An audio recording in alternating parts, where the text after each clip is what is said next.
Hello, everyone, and welcome to another spoiler episode of the Falcon and Winter Soldier, brought to you by the Geek Buddies! Hey! Oh, a little dance there, Kalinowski. Kalinowski got the Geek Buddies dance. I like it. So much to get into today. Episode 4, and we have now officially crossed the Rubicon. We are on the other side of this, 2 episodes away from the end of this first season. If there's only going to be one season, the only season, but we're 2 episodes away from ending this thing. And episode 4 was chock full of so much for us to discuss. We're going to break it all down. This is the first of 3 spoiler warnings. We are going to get into everything. If you haven't watched the episode, go watch the episode, come back and watch the rest of this review episode for sure. But let's introduce ourselves. I'm the Outlaw John Rocha, writer, producer, and host here on the Outlaw Nation. Mikey? I am Michael Vogel. I am a writer and producer of animated TV shows and movies. Shan? This is Shannon McClung. I'm an animation writer and a television actor where you may have seen me on Teen Wolf, Marvel's Agents of S.H.I.E.L.D. Sure. Yeah, that's a show, yeah. They've been on that show. Marsvels? Yeah. It's an offshoot of Marvel Comics. Yeah, I'm not editing that out. That's going to stay. No, keep it And joining us again this week, and we're loving every week we're getting the chance to hang out with this gentleman here, the great Mike Kalinowski. How are you, Mike? Boys, how are we today? How are we doing? What an episode. What an episode. Woo-hoo-hoo. So much was covered in this episode. Let's go around the horn right off the bat and hear what we thought overall about this episode 4. Mike Vogel, tell me what you're feeling, without any spoilers, what your feeling is about the whole world is watching episode 4 of The Falcon and Winter Soldier. Definitely a lot of awesome stuff in this episode. So I enjoyed it more than I enjoyed last week's episode. I liked a lot of what was in this episode. I liked a lot of the discussions. I liked a lot of the bigger ideas that they were grappling with. And of course, I like the Dora Milaje, so that was awesome. I do still feel that the show is not quite firing on every cylinder the way that WandaVision was, the way that some other things did. I still feel like it gets a little muddy sometimes. It gets a little caught up in itself. But that, as opposed to last week where that was kind of the overriding feeling I had watching the episode, that was sort of just underneath a lot of really, really fun, good stuff. So I was happy to see this episode, and I'm excited to see where we're going as we get to the final 2. Sounds good. Shannon McClung, your thoughts as you walk away from this episode? Yeah, this one was definitely my favorite of the season. I thought it was a massive improvement over last week's episode. I know some of our audiences may take issue with that comment. A lot of the issues that I had last time, a lot of just sort of, you kind of skipped a few steps. I don't feel that happened this time. A couple of moments that I'm like, yeah, if this were a longer episode, we could have seen this moment or we could have seen that moment, but we can kind of infer what happened. Yeah, I mean, there was definitely a moment towards the end, which I think we will get into quite a discussion about. Sure. But yeah, overall, just I thought great work across the board by all the actors. Yeah, it was last night watching it with Kalinowski. It was a blast. Okay. Aww. And Kalinowski, go to you here. I mean, you've been opposite on our points of views overall as we've gone through the season. So you're kind of up and down for you so far. What was your feeling coming out of this episode 4? I'll tell you, this was the episode. You guys, you've been in Florida. You know what the humidity is like, and it's one of those days where you're all hot and sweaty. And you take some Gold Bond, you put it all over your special area, and it just reinvigorates you. You're like, oh, this is brisk. This gets me going.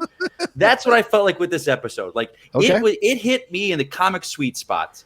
Like it was, I think the only episode I ever had really kind of an issue with was 1, just because I went in with different expectations. A lot of 1 paid off in this episode. Yeah. People were like, Mike, calm down, wait. And I was like, I know we're going to get, I know it's going to all come together. The things going forward, Marvel and Disney are doing things I didn't think they would do, or I didn't think Disney would allow them to do. So I'm loving that they're kind of pushing outside the ordinary. For me, this hit, there were 3 scenes, we'll get into them when we break them down, that were so far my favorite of this entire run so far. Now, I love the action, but these 3 scenes were not action-based, and they hit all the right notes, and I changed my mind about a certain character because of 1 scene that I loved. So, yeah. Okay. It's hitting right for me. It's doing exactly what I hoped, and yeah. I think I share my fellow compatriots' overall feeling about this episode up until that last moment, or just before that last moment of this episode, last scene of this episode. Everything about it was so enjoyable, so much fun. And yes, I agree with Shannon too.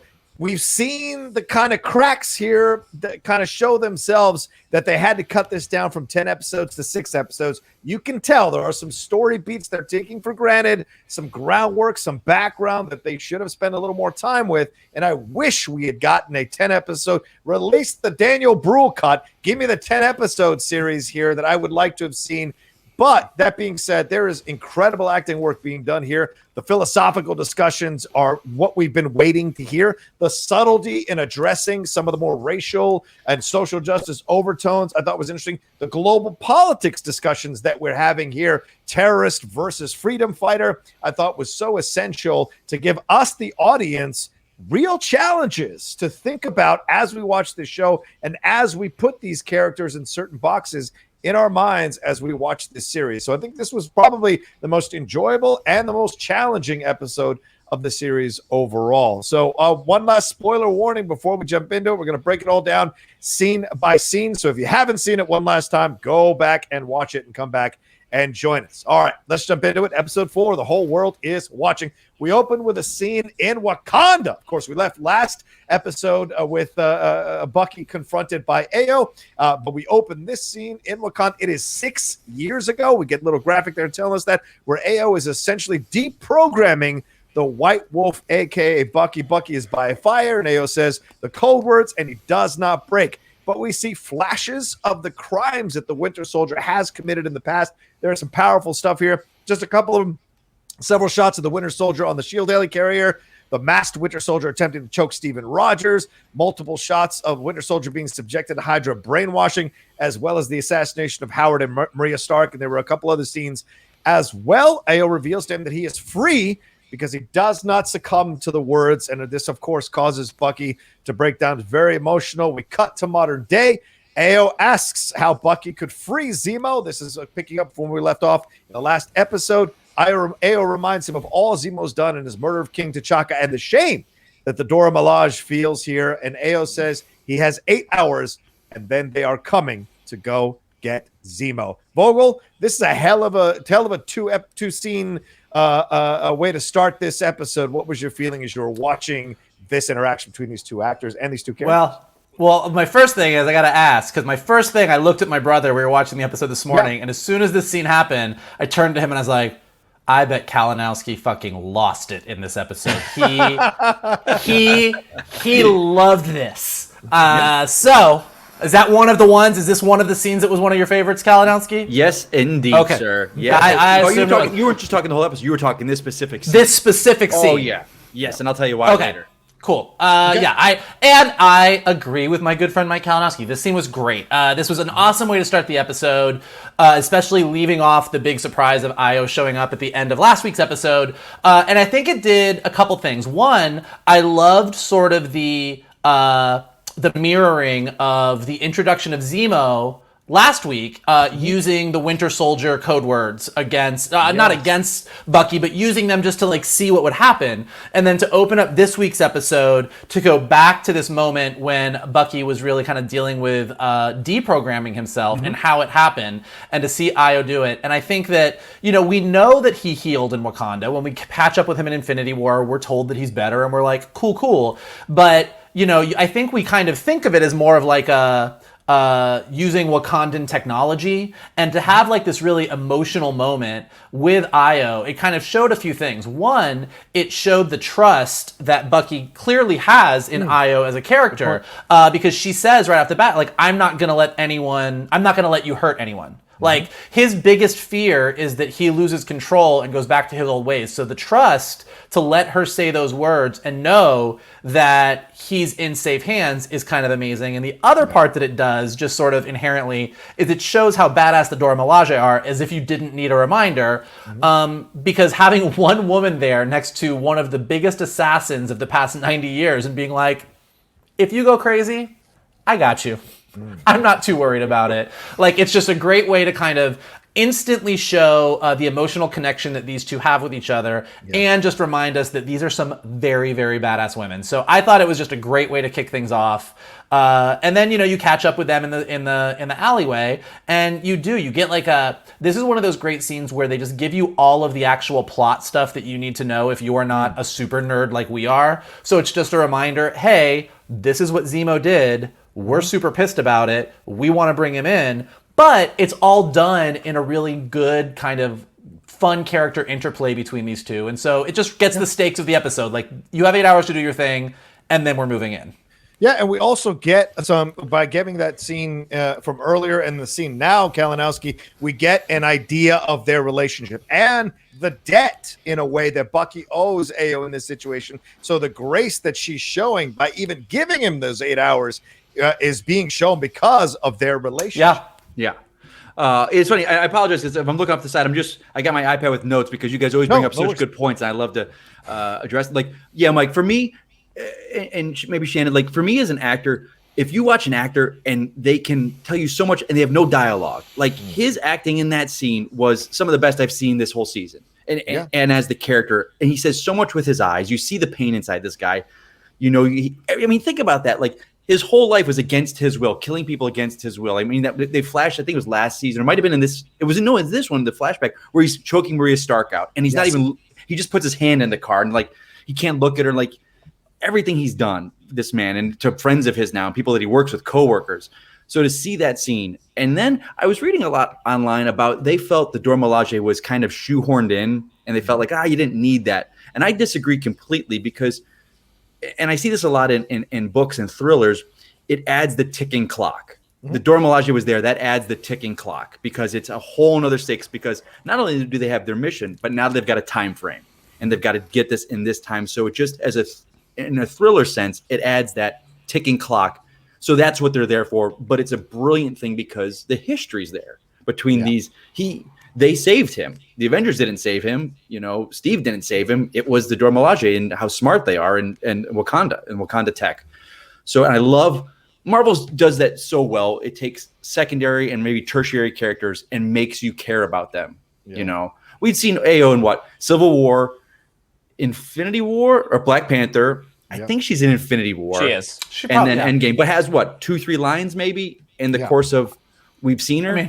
But her line in Civil War. Her line in Civil War is a doozy. Sure, it's a good one. Absolutely. It's less with more, for sure. And I saw people online saying, like, why wasn't it this person? And it's like, no, it's Marvel builds up the secondary and third character. So it just, and it's a relationship that deepens now because we have that history. So that scene for me just like, it just hit on all cylinders and worked to set forward, they're now they've got this great force watching over them to get things going. So they don't have Free Willy with Zemo just running all over doing whatever they want. They've got that, That's excellent point that Kalinowski makes, Shannon. This idea of the time, they're on a time frame. There's there's only a certain amount of time they have to get all this done. But he's also right. I mean, some of the acting here from Sebastian Stan, I think throughout the entire episode, some of the nonverbal acting here was really, really powerful. How did you feel about this scene to kind of open this episode, lay the groundwork for the tension we were going to feel throughout the entire episode? Yeah, I mean, it was excellent. I mean, I think we saw in Infinity War, once the world of Wakanda had kind of been established in Black Panther, like that opening theme that you have, like the moment you hear that music, at least for me, like as an audience member, you're like, oh, here we go. I mean, it was definitely how I felt in Infinity War, which came out just a few months after Black Panther. The acting by Sebastian Stan here it's excellent. It's really, really good. I mean, the fact that, the emotions he's able to convey just using his eyes, just using his face. I mean, I love that we associate Wakanda with this sort of incredible technology, but the fact that this scene is taking place around a fire, it's much more spiritual. That like scientifically they were able, they were to fix him, but spiritually he's the one that has to kind of make that decision to get rid of this stuff that has influenced his life for decades. And I love the little flashbacks that we were getting, that the last one that we saw after Ayo had said Homecoming, that the last thing we see, the last visual, is that moment in Winter Soldier where Steve has said to Bucky, like, I'm with you to the end of the line. Like, he's not gonna fight him. Like, you see that nut has been cracked finally. Like Bucky doesn't understand what's going on, but this guy who it's his mission to kill him, he is not going to fight back. Like he's going to sit there and he's going to let himself be killed before he fights back. I mean, just really, really great scene. And yes, the addition of the ticking clock, always fun in basically a big chase movie. Yeah, and you make an excellent point here, Shan. This idea of Wakanda, we have to always remember, Wakanda is built from the ground up, and the foundation is the tribes. The foundation is the connection. The foundation is the connection with spirituality and nature. The technology flows from that. The usage of the technology flows from that. The principles of how to use the technology flows from that. So there's an overwhelming sense of nobility in how the Wakandans go about administering, using the technology, and we'll find out later the five-finger punch of the technology as well. All right, let's go into the second scene here. Bucky now after AO struts away powerfully. Bucky goes into Zemo's apartment here in Latvia with Sam in there. He tells them that the Wakandans are out there and will be coming at some point later on today if they don't find out what's happening here. We see some stars, interesting Captain America stars behind Zemo's head, which I thought was fascinating. They kind of grill Zemo about him killing Dr. Nagel. Then we hear the news about Karli bombing the GRC depot, which we saw last episode of her killing those people there in that depot. Then they have a fantastic discussion about the super soldier serum and this idea of the desire to become a superhuman cannot be separated from being supremacist. It's there if you're looking for it. The idea of supremacy and how it corrupts you from the inside out. They counter with Steven Rogers, which Zemo says touche, but he also says, how many Steven Rogers have there ever been? And Sam gives him an interesting look, which I think is a little groundwork being paired there. They talk about Donya Madani, and they think that they might be having a funeral for her that may be where they can go talk to Karli. Sam wants to talk to Karli. Sam says she's just a kid. He wants to find a way to peacefully negotiate their way out of this situation. And we cut to Karli with the Flag Smashers, hearing news of the report of their growth. One of the workers that was killed was a father of two who had been on the job for a week. How much of that is true? We don't know. Is that PR to kind of guilt people to hate the Flag Smashers? Then we hear they're passing the Patch Act to fight back against the Flag Smashers. And then we cut to another scene, which we'll stop here, but we'll discuss this. Kalinowski, fantastic discussions here about Zemo, Sam, and Bucky about the philosophy of super soldier stuff and also how to approach the Karli situation. Zemo already saying, we need to kill her or she's going to kill you. What would your thoughts about all this? What I thought about it was like they tempered it with, like, I don't want to say comedy, but that the Titi, like Titi and all that. You're just like the way he kind of mocks these men. Like it's like he's always thinking three steps ahead, and he's mocking them. He knows he needs them, but also it's fascinating because what's that saying where it's like one man's terrorist is another man's freedom fighter. Yep. So seeing this stuff, and now we see juxtaposed with the Flag Smashers, and they're like at a burnt out castle on the side of a river somewhere. They're eating out of like tin cups. It's like they're not enjoying the spoils of what they're doing. It's not for them, But also you see them. There's no organization to them. They're basically kids. They're kids who are super soldiers, and it's like they don't know what they've got as far as the power goes, and they're just trying to do right. And I think these two scenes did a lot last week because a lot of people last week, and I read some discussion online were like, "Oh man, anytime a film paints the villain like in a way that makes you challenge them and go, oh, I kind of see their point. Then they have to do something that makes the audience go, nope, they're bad." Mm-hmm. They made a good point, like, because they said you could see Karli's point until she killed someone. And we were all kind of like, well, that's too far. And it's interesting because I don't know what the writers think. Like a lot of people were siding with Karli. Like you could see that. A lot of people sided with Thanos. And then they do something. But this scene kind of brought us back. And I didn't remember the shades of her doing the killing. It's the through line of the episode, but I was kind of like, in later scenes, it's tough because that's what great television and a great story for me is. It's when it makes you constantly every step of the way challenging the villain's morals, the hero's morals. Where do you fall? What side? That's what was so great about Civil War. Depending on, I said it after WandaVision. I was like, well, Tony Stark was right. You needed the Accords. Wanda was 100% proof of you needed the Accords. I still side with Cap. I still would side with Cap every day, but I'm like, Tony's not wrong. Yeah. So this show is doing such a great job of keeping us even Walker we'll talk about in a bit, So, but again, those comedy and just Zemo, like Shannon and I were talking, he chews that scenery like the Turkish delight in that scene. He's just chewing it up, and we'll get to that. You can't help loving him. But anyway. Yeah, absolutely. And you mentioned Walker. Shannon, I go to you on this next here. The show, I think, did a nice job. You've been writing some episodes, constructing things, storylines, what have you. But this seems like a really interesting discussion to have, knowing what we're going to see near the end of the episode, right? This idea of the desperation to become a super soldier, what that does to you, what that leads to, the danger of this. And of course, we know the history of John Walker in the comics, but even if you didn't, it's a fantastic discussion to lay a little bit of a groundwork or the seeds and have it pay off within the same episode as well. What do you think? Yeah, definitely. The Sam, Bucky, Zemo trio, as we saw in the last episode, supremely entertaining. Like, yes, they're really funny together. But in this scene, we really get some good dramatic acting from everyone as well. Like, I love Zemo's sort of unwavering, like, I've got the stomach to finish this. Right. I don't know if you guys do. And Sam is just proving again and again why he is the guy to carry the shield. Even though, like, yes, Karli blew up that building and there were some casualties because of it, Sam is still trying. He's like, look, she's just a kid.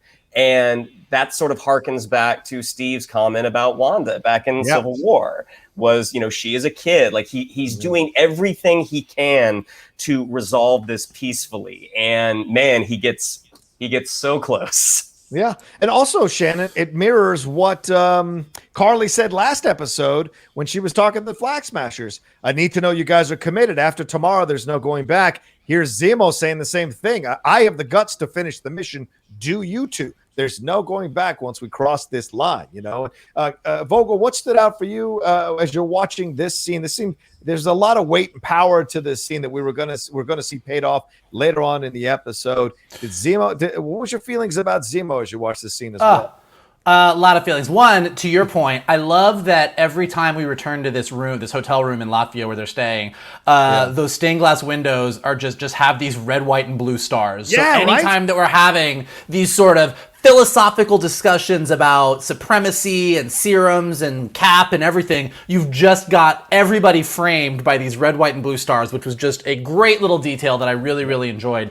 I love a good philosophical discussion. I could chew into that shit all day. So Zemo kind of laying out here, we already knew this. We know from Civil War that he really wanted to break the Avengers apart for personal reasons. And they've sort of rolled that now into Falcon and Winter Soldier of him just saying, the world doesn't need superheroes. Right. And his philosophy behind this has weight. I mean, his whole point that, you can't separate the super soldier serum or super soldiers, aka superheroes, from the idea of supremacy. That absolute power does corrupt absolutely because you're going to use that power to do what you think is best. And his examples, which were really interesting, he says that kind of thinking leads to Nazis, Ultron, and the Avengers, which that is a interesting debate because, first of all, the Nazis, as we all know, really thought they were right. We're all in agreement, for the most part, that they are horrible and awful and we're wrong. Ultron also was the best way to cure humanity of their issues is to wipe them out. Again, we can all agree that he was wrong, but he thought he was right and had the power to do it. And then the Avengers, who we're all generally on Team Avengers, we love these guys, but the danger of a Tony Stark, the danger of these characters that have this level of power, the reason for the Sokovia Accords in the first place is that these are people that maybe have too much power, and that's where Zemo's coming from. And what's great about this entire debate is this is what makes Steve Rogers so special, because he is the one person that got that super soldier serum, and you can just go through this like Walker, we're gonna get into the reasons he takes the serum. Karli kind of lays out pretty clearly she has an agenda and she feels that she is right and she'll do anything she can to do that. Steve Rogers is the only guy who took the serum and his end goal in that serum was, I want to protect the little guy. That's what I want. And that is so rare. And so, it's just a really interesting take on everything. And then in addition to that, as everybody said, you have this heavy philosophical discussion, you have all this plot stuff moving forward. And meanwhile, Zemo is just spinning around this hotel room, talking about Turkish delight and saying, Sam, your TT would be proud. Like, he is just having a blast. Yeah. And it's a joy to watch. It's amazing how deft he is at just dancing around the landmines throughout whatever sequence or scene he's in. There's a certain level of confidence and arrogance, you would say, or hubris that Zemo has, that he never feels overwhelmed in whatever situation he's in. He may be physically overwhelmed, but not mentally overwhelmed. And that's always been his ace card. Yeah. Yeah, what's really interesting about him, and I'll ask the two actors about what you think about this, but a lot of times when an actor is kind of playing that they're the smartest guy in the room, they'll play it with a level of arrogance or they'll play it with a dismissiveness. And he is doing this weird thing, which is arrogant politeness.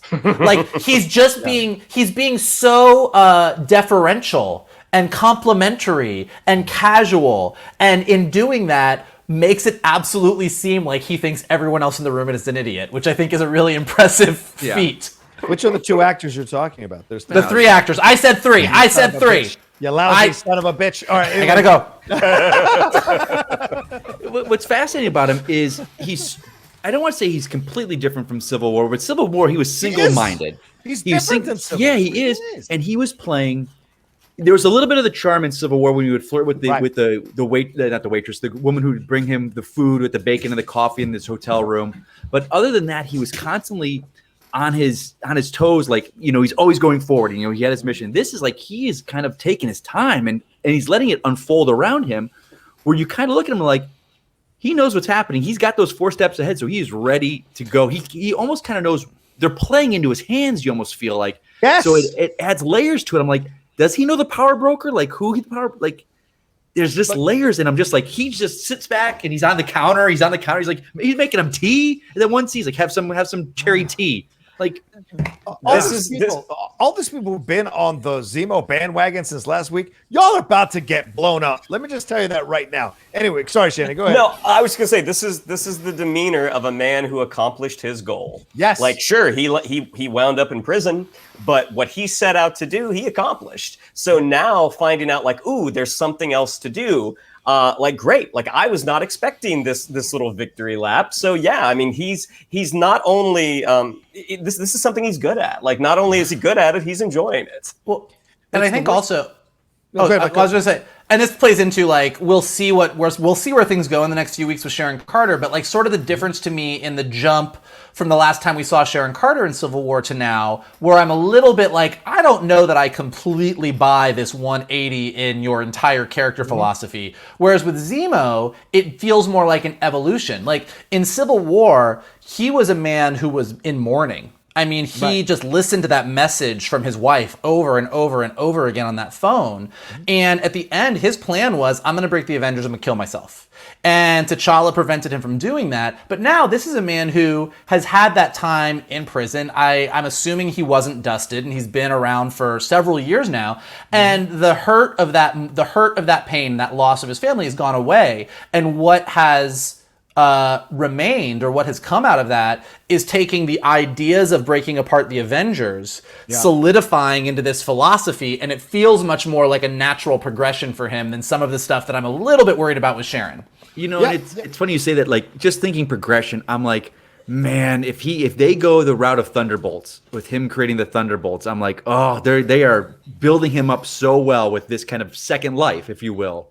Yeah. Like you said, like Shannon said, his goal was accomplished. This is now a victory lap. He's just like, oh, this is a whole new world I'm going to play in where I can do what I want. So it's fascinating. And just like we've seen both in Marvel and DC, like Lex Luthor never needed to have a superpower. His brain was his superpower. Zemo's from that line of type of villains or anti-heroes or people who are in the gray area. Their mind overcomes whatever physical stuff or whatever superpower you may have. They can mess with your brain because everyone's got one of those, and everyone's brain can be messed with. One last quick thing from this: they mentioned about the Patch Act being followed. Saw a number of sites mention that might be a little bit of a wink to the alter ego of Wolverine in Madripoor. It was called Patch, so they may be just making a little bit of a joke there overall. All right, let's move on. Next scene. Let's see. Right. So we head to Zemo, Sam, and Bucky now. We go back to them going to the Flag Smashers HQ there. And Zemo talks about what the place looked like before all of this happened. And we never got involved in politics. We just sat around having parties and being rich and blah, blah, blah, which is really insulting. But Sam goes around to the different rooms. Zemo says, I promise I'll stay back. Bucky's doing his thing. Sam finally finds a teacher, and they have another philosophical discussion about what the GRC promised versus what the GRC actually delivered, as saying that they're not refugees, they're disenfranchised people, terms that we, of course, are hearing all the time now in the world of politics. Zemo, true to form, though, Zemo finds his way in, and he seduces these kids into telling him where this funeral is happening. He offers them Turkish delight, and he sings Baba Black Sheep, which is a really troublesome song now that in recent years, people have complained about some of the racist undertones in that song. So very interesting decision to have him sing that. He finds out where the funeral for Doña Badani is, and then they head back to the apartment to talk about what they find out. Sam talks about that for 5 years, the world came together to rebuild and survived after the blip. Unprecedented cooperation, that all these people came back and everything went back to the way it was, with borders and barbed wire and anger. And Karli represents that anger and frustration. Sam is trying to understand her motivations. Zemo won't give too much away, says he's going to hold on to his leverage. And then Bucky turns on him like a mother and throws a cup of tea at the wall. And you see exactly what Zemo said when Bucky first showed up at the prison. There's still a little bit of that guy inside of you. Sam stops him, calls Sharon Carter. She's walking very calmly through a shady area of Madripoor, surrounded by dudes with machine guns. And she reveals that the power broker went apeshit because of what happened to Nagel. She says, don't apologize when Sam tries to apologize. Just find Karli. All right, Shannon, so much in this scene here for us to look at. What was your feeling as you were seeing Zemo's seduction of these kids to have them tell them the information, and then the back and forth with Zemo that got hairy with Bucky and then Sharon Carter as well? Well, I love the three different approaches that Sam, Bucky, and Zemo use to try to get information. How Bucky is as subtle as a sledgehammer. You heard of this person? You heard of this person? Whereas Sam always is the guy who just wants to help people. Like, he's listening to this teacher's concerns. He's listening to their issues. Maybe I can make a call. It's the same thing he was saying to his sister in the first episode. Maybe I can do something. Maybe I can do something. Right. He genuinely wants to help. And Zemo is using bribery. He's giving the kids candy. I mean, this is something that, like, in U.S. military operations, that's what they would do. They would give chocolate. He's trying to establish some goodwill. And the fact that you have this guy in a faux fur-lined collar saying, "You see those two guys? They're bad. Don't trust them." Yeah. I was like, I don't know if I'm going to believe the guy in the fur collar who's singing "Bob Bob Black Sheep." But it was really interesting, that tracking shot of Sharon walking in past the armed gunman, through the barricades, just walking like it's just a normal day. Just calmly. They're definitely setting her up to be something. I'm hoping that's not the way they're going to go, because right now it just seems so apparent. But in WandaVision, it seems so apparent that Mephisto is going to show up. So I sure hope that's not. Did it though? The devil's in the details. Sure. That's not the only place he is. Go forth, demon spawn. Get out of here. Yeah. All right, Michael, I'll go to you now next. What did you think about these two scenes here as we saw more of this relationship between Bucky and Sam and Zemo? I think that growing up, when our parents told us to not take candy from the creepy man, they were talking about Zemo. I mean, to Shannon's point, it's like, that is creepy.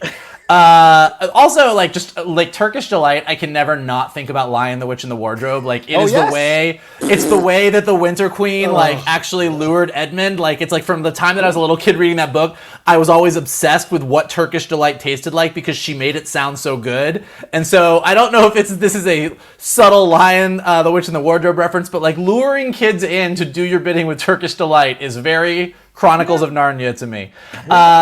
Look, I think that what's really interesting about this scene and then the following scene back at the hotel is, to me, the most interesting stuff is breaking down a little bit more in more detail the difference with what happened in those 5 years during the blip and where we're at now, because you're really starting to get a little bit more information about it. Like this idea that like things were so fucking bad, the entire world had this tragedy, and all the shit that we fight about every day in global politics just kind of went out the window because we were instantly as humanity, we as the entire planet went into survival mode. So a lot of those differences, a lot of those borders, a lot of those ideals went by the wayside as people were just working to survive. And so you start to really see how, from the Flag Smashers perspective, maybe there was good there. Like there were things that made sense. And so when everybody came back and everybody kind of wanted to get back to normal, normal might not be the best way. It's something that kind of really resonates as we are,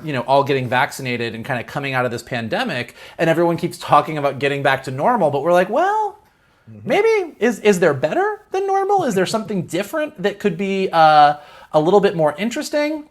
And again, just this idea that Sam wants, as Shannon was saying, we were just talking about Steve Rogers before, and the reason that he didn't succumb to Zemo's supremacy philosophy is because he just wanted to help.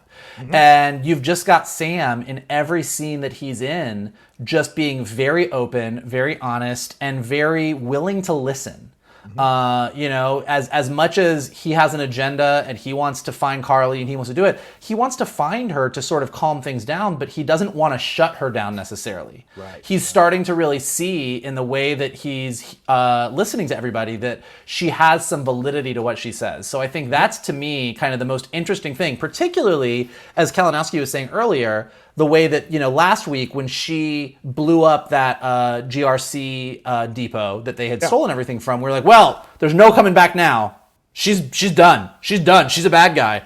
And in a way, Sam's a better man than we are, because she does need to pay for what she did. What she did was wrong, but by jumping to this was we were John Walkering it. Well, she did a thing, so I don't have to listen to her anymore. Her point is invalid. And Sam is like, look, what you did was wrong, but your point might not be invalid. And I think that was all really interesting to me. Yeah. All right. Kalinowski, these are great, excellent points that Vogel brings up, Shannon brings up. What stood out to you as well? Well, for me, it was the teacher scene. And this might be a landmine I'm going to jump on here with this one. Okay. Because it reminded me, this guy talking, and we were all there for this. 9/11 happens. Yep. Instantly, as a nation, we were brought together. It didn't matter your color, your sex, anything about you. We were as one. We are going to stand together as as one nation. Doesn't matter. And it's not that way anymore. And I hate every year. Every year we see never forget on 9/11. Right. Never forget. We did forget. We did forget what it was to be like as our neighbors. Now we're attacking Asian people in the streets for no reason, and Black Lives Matter, but then, White Lives Matter too. It's like after 9/11 for a month or whatever, 2 months after that, none of that. We were all together as one group. And this guy is that vocal point of that. It's like, no, you're not. You said you were going to do this for us. You said you were going to be there, and you're not there for us, so I'm not taking anything. And it also is kind of current day. And I remember we fought so hard, the election. We got to get this. And the minute the election happens, people are like, well, where's my stimulus? Democrats let me down. Where's my stimulus? You promised it. It's like, it just happened. We just got in office. These things take time. And it's like, so you see both sides. And I think this plays politics so well.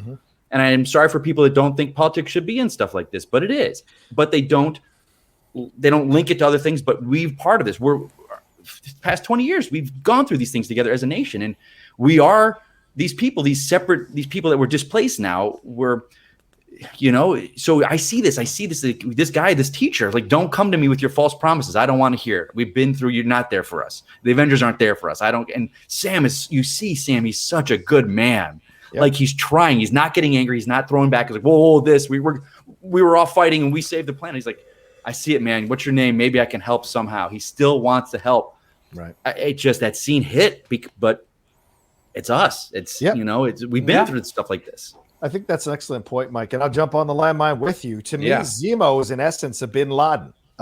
Came in, split the United States in half. And yes, we killed him, we caught him, but we have never recovered from 9/11 fully still. And the divisions grew even deeper. The anger, the fear, the paranoia, the Patriot Act. I mean, with Captain America, you can't remove the politics from Captain America. It's literally embedded in the story always, from its origins and to now. So I think they're being faithful with that. And you're right. I mean, how many times has America gone into a country, fixed it for their own benefits and sometimes their own resource benefits, and then got on out and left it and never covered it, never went back to check in to see what happened to the refugees, the people they've displaced, the people who got on the other side of things because they got what they needed out of that situation and moved on. It's not talking about hating the country. It's about dealing with the real stuff. And that's what that teacher is saying. How many times have we heard that you're going to help us? And I think that's why Sam, once again, Sam is becoming Captain America as the series goes along. He does not take the shortcuts. He does not violate the ethics of Ross. He doesn't violate people's trust. He doesn't do underhanded stuff or go behind anyone's backs. He's really trying to figure this out and approach this from a peaceful point of view. Blood isn't always the answer. He says that a little bit later. And this is a very powerful thing we're seeing Sam as he builds into becoming Captain America and that SHIELD discussion. And we understand Karli. He wants to understand Karli. And I think this is powerful and maybe not a reactionary thing that we want to see in our superheroes, but I think it's an important thing to see in shows like this. Mikey, I'm sorry, you were going to say something? No, I was going to say, I think this is what I really love about the Marvel Universe. With Civil War, we all love superheroes, but the reality is in a world where people have the ability to do the things that superheroes do and have the types of fights that superheroes have, there are ramifications. And oftentimes we just sort of ignore those because we want to see the cool fights and the big moments. But Civil War is all about collateral damage. I mean, Civil War is like, hey, by the way, when these big fights happen, shit goes down and somebody's got to answer for that. And now we're having the same thing. Like you brought up a really good point when you just said, like Sam could have been the guy that was like, hey, half the universe disappeared and we saved everybody from an alien army. So fuck you. Like we did our job. But the fact is that like that is true. They did do that. And that is what we expect superheroes to do. But the result is there's a lot of shit that gets left behind. Like there's things that happen as a result of those things and nobody's paying attention. And that is such an apt analogy to American foreign policy. Like there's definitely a lot of things that we can pull from that, but it's a really, really interesting and gray, muddy area to dive into. And I like that they're diving into it. It's a hard place to stick the landing. So we're going to see where we end with all this after 2 more episodes. Like, You don't want to have all these really interesting discussions and then get to the end and say, but we're going to go back to the status quo because that's what's cool. Like, so it's going to be interesting to see where it ends. But let me just, to that point, and just thinking forward, we got 2 episodes left. They haven't said, like with WandaVision, like there is no talk of this is it. There could be season 2, season 3. Shannon had a discussion. We could talk at the end of this episode, but so that's still open. I don't know if we'll get definitive. We haven't confirmed it. It is. I know we got to move on, but like it is. But the only thing I would say to that is this idea of the GRC, the Global Repatriation Council, this idea that people are displaced during the blip, that has to carry through into the Marvel universe. And this idea, we've talked about this before, but like in Spider-Man Far From Home, the idea that Aunt May was a displaced person was kind of played as a joke. Kind of played as I blipped in. The guy thought that I was the mistress, but like, and the assumption is that Aunt May got her apartment back. I mean, the assumption is that these people that were living in her apartment, whoever they were, got displaced, said, hey, you can't live here anymore. She got this. And so there's certain people that were like, oh, I'm glad you got your apartment back. And now we're seeing the other side of that and showing that level of, human suffering of tragedy, and then just saying, oh, okay, well, Sam patted Karli on the back and said, you're good, kid, but we're not going to deal with it. Like, it's going to be interesting to see from the bigger Marvel Universe point where they go with all that. That's a good point. All right, let's move on to the next scene here. We go to a graveyard. Speaking of the aforementioned Karli here, and she's with Nico, one of the fellow flag smashers there, to discuss if making more super serum people is the right thing. And this is an interesting discussion they get into here in the graveyard, because in essence, this is the writers using Nico to essentially validate Karli and the decision she's made. Nico admits he was a Captain America fan. Karli is kind of questioning whether she's walking the right path. And Nico says, you are. Nico says, my grandfather said this and that. And, and he fought the Nazis and it's so cool. But he also says, in a way to kind of like maybe excuse her, he says like, well, that was a different time. And heroes now can't be heroes without getting their hands dirty a little bit or bloody. And so you're a hero for our time in that situation. And then they talk about the shield. And she says that she wants to destroy the shield and says the shield is a monument to a bygone era and the people it left out. And she, as I said, she thinks the shield should be destroyed. So let's do this one really quickly because we got a bigger scene to talk about next. Thoughts as you see this? Was this a way of maybe getting the audience back on board, Kalinowski, with Karli, or what did you think? Yeah, it was. It was a necessary to scene, understand her more, I guess. Yeah, I think it was just kind of giving it. Well, we got to show where the super soldier serum is hidden, right? Because she didn't have it on her, so we needed to give the audience. And I appreciate. Whereas last scene, we were like, how did he get the card in the cell? What happened to this? Was one of those scenes. It was exposition to get us this serum where she's been keeping it, so she could keep it. And we see how much of it's left. Yeah. And it sets up later when it does get, out in the open on that one floor. So, it's the moral fiber of these characters. Like the guy loved Captain America. And, it's fascinating to see where, he might come to face with Captain America. And it's not the Cap that he fell in love with, but knowing going on is like, will I have to fight this man am I fighting the symbol or am I fighting the man that I idolize? And symbols, that's the thing with symbols. Is it the person that occupies it, or is it the symbol itself? So it accomplished its goal for sure. Shan?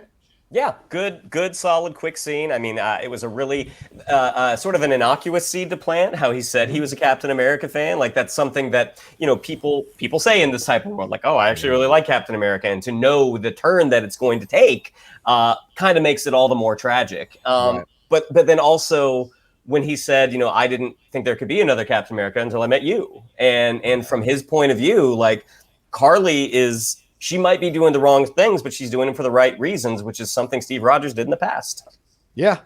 Vogel, this is some dangerous conversation here, right? This idea that she's essentially getting validated for blowing and killing these people by her fellow flag smasher. And as Shannon mentioned here as well, this idea of what she represents as a Captain America, as a freedom fighter. And we hear her dialogue later. She is really starting to believe this kind of more grandiose approach to herself. What do you think about this? Well, I think something about that, but I can't believe you're all leaving out the most important part of this scene. Go ahead.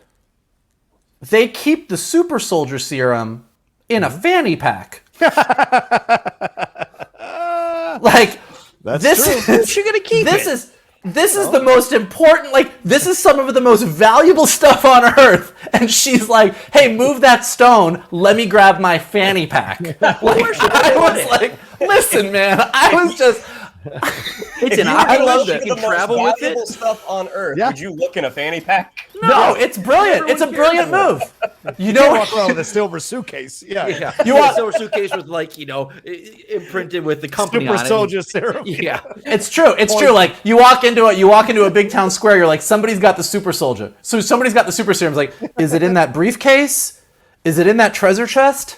Or is it in the fanny pack? I just thought it was the funniest thing. But more seriously, to Johnny's point, I think that this was, to Kalinowski's point, it's a necessary scene. It does show us where the serum is. But I do think that they really hit some interesting beats in the bigger philosophy. Look, Zemo has this whole belief of, the whole problem with being a super soldier is that it corrupts you and it leads to supremacy. And you see that in action here, because having Nico say he looked up to Captain America, he liked Captain America, and to him, Karli is the next Captain America because she's willing to fight for what she believes in. The problem with this is what she believes in is not necessarily what everyone believes in. So to him, she could be a Captain America. But to someone else, she's a terrorist. So she's not all-encompassing. But even the very fact that he says that he looked up to Steve Rogers kind of just subtly implies the idea that, Steve Rogers kind of inspired everyone. That's what made him Captain America. And so here you have this point that, Karli is a Captain America to him. And the other idea, this idea that Karli, that they kind of throw out there, where he says, to what Johnny said, where he's like, we don't have the luxury of being a hero who doesn't get their hands dirty is very close to what Zemo is saying to Sam and Bucky, where he's like, I'm willing to go the distance on this for what I believe in. And so again, you have all of these people with differing agendas, all thinking that they're right and all thinking that they're justified.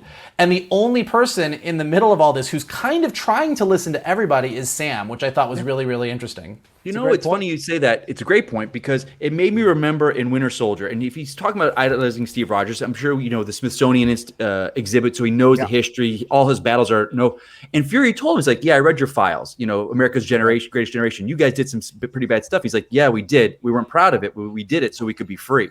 Like Steve has done. He's killed people. He has done stuff.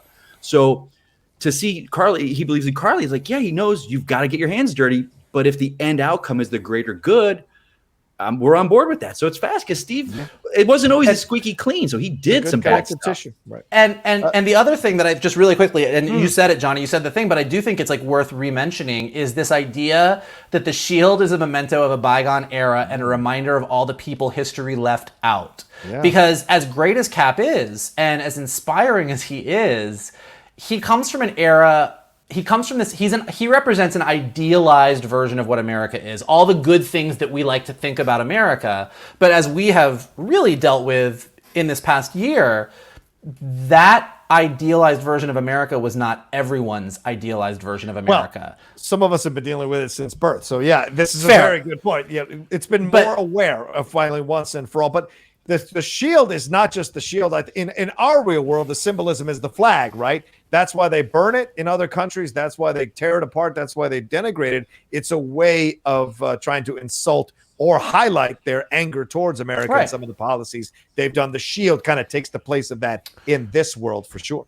But no, sorry, go ahead. No, go ahead. You won't I was just going to say what's interesting about this whole show is that the whole show is built upon the idea that Sam at the beginning of this series feels like the shield is a symbol of one thing. Yeah. And it really does feel like by having these conversations, it's almost like what this shield represented is not necessarily what this shield needs to represent going forward. And so I think it's going to be interesting to see where that whole conversation goes. Which is once again why Steve gave Sam the shield. Steve knew. Steve always knew. He's the best of everyone. So, all right, except, with Team Iron Man. I am Team Iron Man. All right, Captain America and Battlestar confront Zemo, Sam, and Bucky. Captain America's John Walker found them. They found them. They have this random argument in the Latvian streets here. Cap is pissed, and they debate how they're going to go about doing this op. He tries to stop Zemo. They have some back and forth here. Sam being calm. Everyone else is kind of already ready. Sam and Lemar both have Battlestar. Both are calm in this situation.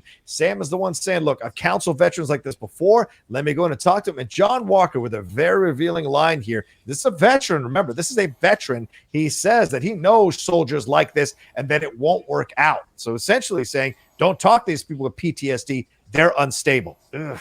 Anyway, Zemo pays off the little girl who shows him the way to the funeral. Walker, once again, feels like he's one step behind. They physically put him one step behind everyone else to really reinforce that here. They go into the building where the funeral is happening. Walker cuffs Zemo, gives Sam 10 minutes. Karli is delivering a powerful eulogy and sees Sam watching. She says that we have to do for each other because they don't. Once again, this is what people do in these movements. We know who they are. It's always good to never name them. Just put the little blanket generalization around them. Walker is getting frustrated with the waiting, and then Sam and Karli have this fantastic philosophical discussion. She initially pushes back, thinking he's condescending to her because she's younger. She says people around the world need her. She says people need her. This is interesting. What we've spoken about, the super soldier serum, how it changes you, how it makes you feel or brings out this part of you. Sam says it's not a better place if you're killing people. It's just different. I think that's a great line. She gives him some love for that. Then she pushes back and says corporations are the real supremacists when he indicates that people are calling her supremacists. This goes on, and then Walker gets frustrated, busts through the door. Karli thinks this has been Sam tricking her, and it leads to a massive fight. Zemo escapes, shoots Karli shoots her until she gets up behind a table, sees all the super soldier serum on the ground. He stomps it all out and then almost stomps it all out, and gets knocked out by John Walker's shield. and Walker sees one last vial. We knew this was coming, ladies and gentlemen, and he pockets the vial. Mikey, so much just in this sequence here. Talk to me about what stood out for you. Whew, okay, well, that was a lot. I didn't know we were going to go through all that, but that's the whole scene, man. I got to do it. First of all, I think every time Walker and Hoskins show up in this episode, you can sum up their entrance like this. All right, guys, that's enough is enough. Like every single time, enough is enough, guys. We're done with this. I did think, to your point, it was odd that this entire scene just like randomly happened in the streets. Yeah, right. It's like Hoskins and Walker seem like they have no government support. There's nobody else working with them. They're just on a road trip together and just keep following Sam and Bucky. So it feels a little weird. Like I felt like I wanted something else, but that was a very minor quibble. I thought it was interesting. I do think it's interesting that it's very clear, and we saw this in previous episodes, but in this episode especially, you really see that Hoskins is like the voice of reason for Walker. That he is that sort of like, I know my buddy, I know how to deal with this guy, and he's the cooler head that keeps prevailing. He's the one who kind of keeps Walker every single time. He's like, hey, maybe it's a good idea. Sam did work with these guys. Like he's always there kind of being like, let's keep it calm, which is clearly very important for the direction that this episode ends up taking. Loved the Sam and Karli scene. I think the conversation between the two of them is great. To me, this was, like, we keep talking about it, but this was the moment that you were like, Sam should be Captain America. Like, This is it. Like, this is exactly why. Because he does the thing that's really hard to do. He's open, he's honest about what he disagrees with Karli, but he also is willing to listen. He's like, I understand your frustration. I understand your helplessness. And when she says you're either brilliant or hopelessly optimistic, you're like, well, that sounds like Captain America to me. So and it's he a really says, like, can I be both? And she says, yeah, and can I? Yeah. Yeah, interesting. So I thought that was really great. And even the way that he kind of points out to her subtly, he's like, when he's talking about Zemo, and he's like, look, the guy that I know that knows more about super soldiers than anyone thinks you're a supremacist. And she's like, that's ridiculous. And he's like, well, you're building an army. What are you going to do with it? And she's like, well, if any of these roadblocks get in my way, I'm going to do what I have to do because, and he's like, because you're a supremacist. And she's like, no, you tricked me. But like, you just see how she says she's going to kill them. Yes. That's what makes it, really powerful. Sorry, Mike, go ahead. Yeah. But you see that, like, even in that, like, he's doing this great, he's meeting her on her ground. Mm-hmm. He tells her, look, I agree with your fight. I just don't agree with the way you're fighting it. Like, he's saying everything in the right way. And then, of course, fucking Walker just barrels in.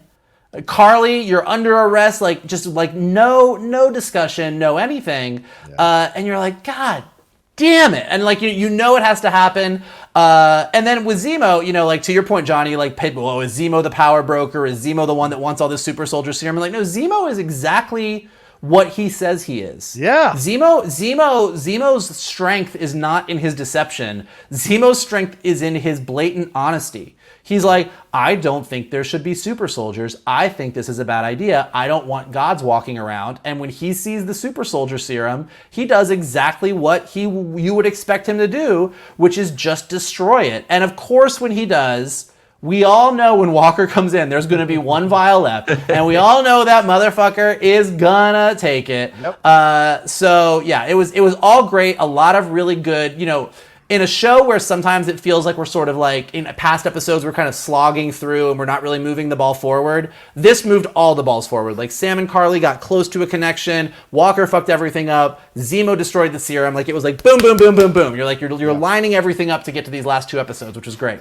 Yeah, for sure. Shannon, I mean, this is also what was interesting here. And Michael, you make an excellent point about Zemo. And I wonder if Zemo, because the Avengers did save the planet, did bring, half the galaxy back, that Zemo has maybe changed his mind a little bit about the Avengers, not about the super soldiers necessarily, but maybe about the Avengers a little bit, because that's why he's working with them. But who knows? We shall see as it comes on. But Shannon, this a lot, as Michael stated, a lot here to explore and get into. Sam, really, I think that's the heart of this whole sequence, is the Sam and Karli discussion, becoming so close, the tragedy of coming so close to negotiation.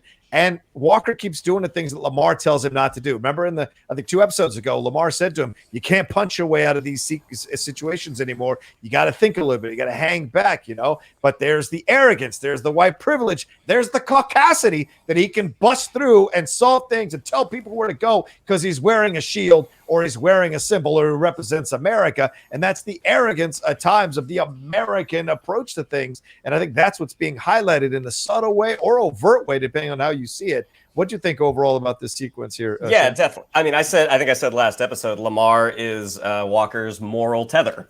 Yeah. I mean, he's the one guy that can talk him off the ledge, be like, hey, maybe we should just listen to these guys. Like, let's just take a second.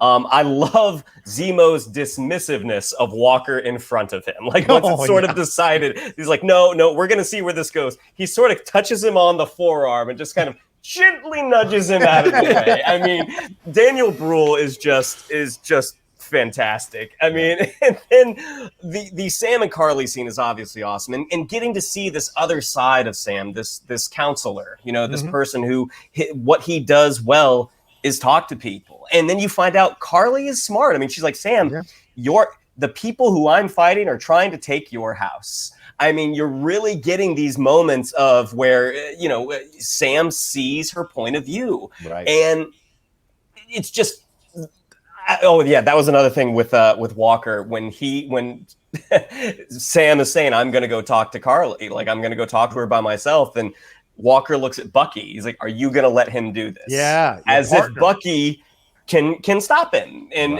it's like kind of taking away Sam's agency almost. And then as Zemo is handcuffed and you see this unhinged quality of him of like, nope, this doesn't work. And I love that this relationship between Sam and Bucky is developing, and it's developing we're getting little tidbits, but I think those tidbits mean a lot. Like as Walker is kind of starting to flip out, and Bucky says he knows what he's doing. Right. Like it hasn't been 10 minutes. You said 10 minutes. Give him a second. And as Walker starts to go in, how Bucky stops him, and Walker knows he's got that. He can't get past Bucky. Yeah. But then he appeals to like your partner is in there without backup. Yeah. And as soon as that chase starts, I mean, I know Kalinowski has said this before, but the super soldier action. You see Karli leap up this stairwell. Bucky's right behind her. That action is just so satisfying, and you get to see how badass the super soldier serum can actually make you. And with her dropping the vials and Zemo, it's almost glee in Zemo's face as he is stomping this thing. He is putting an end to this once and for all. I mean, just a fantastic sequence. Like really, and this is why this episode is definitely my favorite of the series thus far. And I saw some people, it's great points, Shannon, absolutely. And I saw some people online speak about how they are subtly dealing with racism here. I kind of dinged it at the beginning, but I'm seeing their approach here. They don't have to overtly state it. It is there. What Karli says, they're taking your house, Sam. And Sam says, yeah, you sound like my sister, Sarah, and reveals what she's been saying. There's that. The fact that Walker is going to talk to another white man about the black man. Like that kind of shit is all operating right there. And you can catch it if you're aware of it. If you're paying attention, you can catch the symbolism of a guy wearing American talking to another white dude about what this black guy should be doing. There's all of that, right? Just kind of bubbling under the surface amongst what we're seeing overtly on the scene as well. What did you think overall, Kalinowski? What'd you take from this? Well, it's funny because the way that Walker does show up with vocal mention, it's kind of like, this is funny, like when he's constantly just showing up, but it's I think done on purpose, because whenever he would show up, it was a big thing. Like whenever you walk, like the Avengers, he's walking into the helicarrier. He's like, "Sir, we need to borrow that jet." And I mean, it's a 3-shot of him and Black Widow and Hawkeye, and they're strutting up.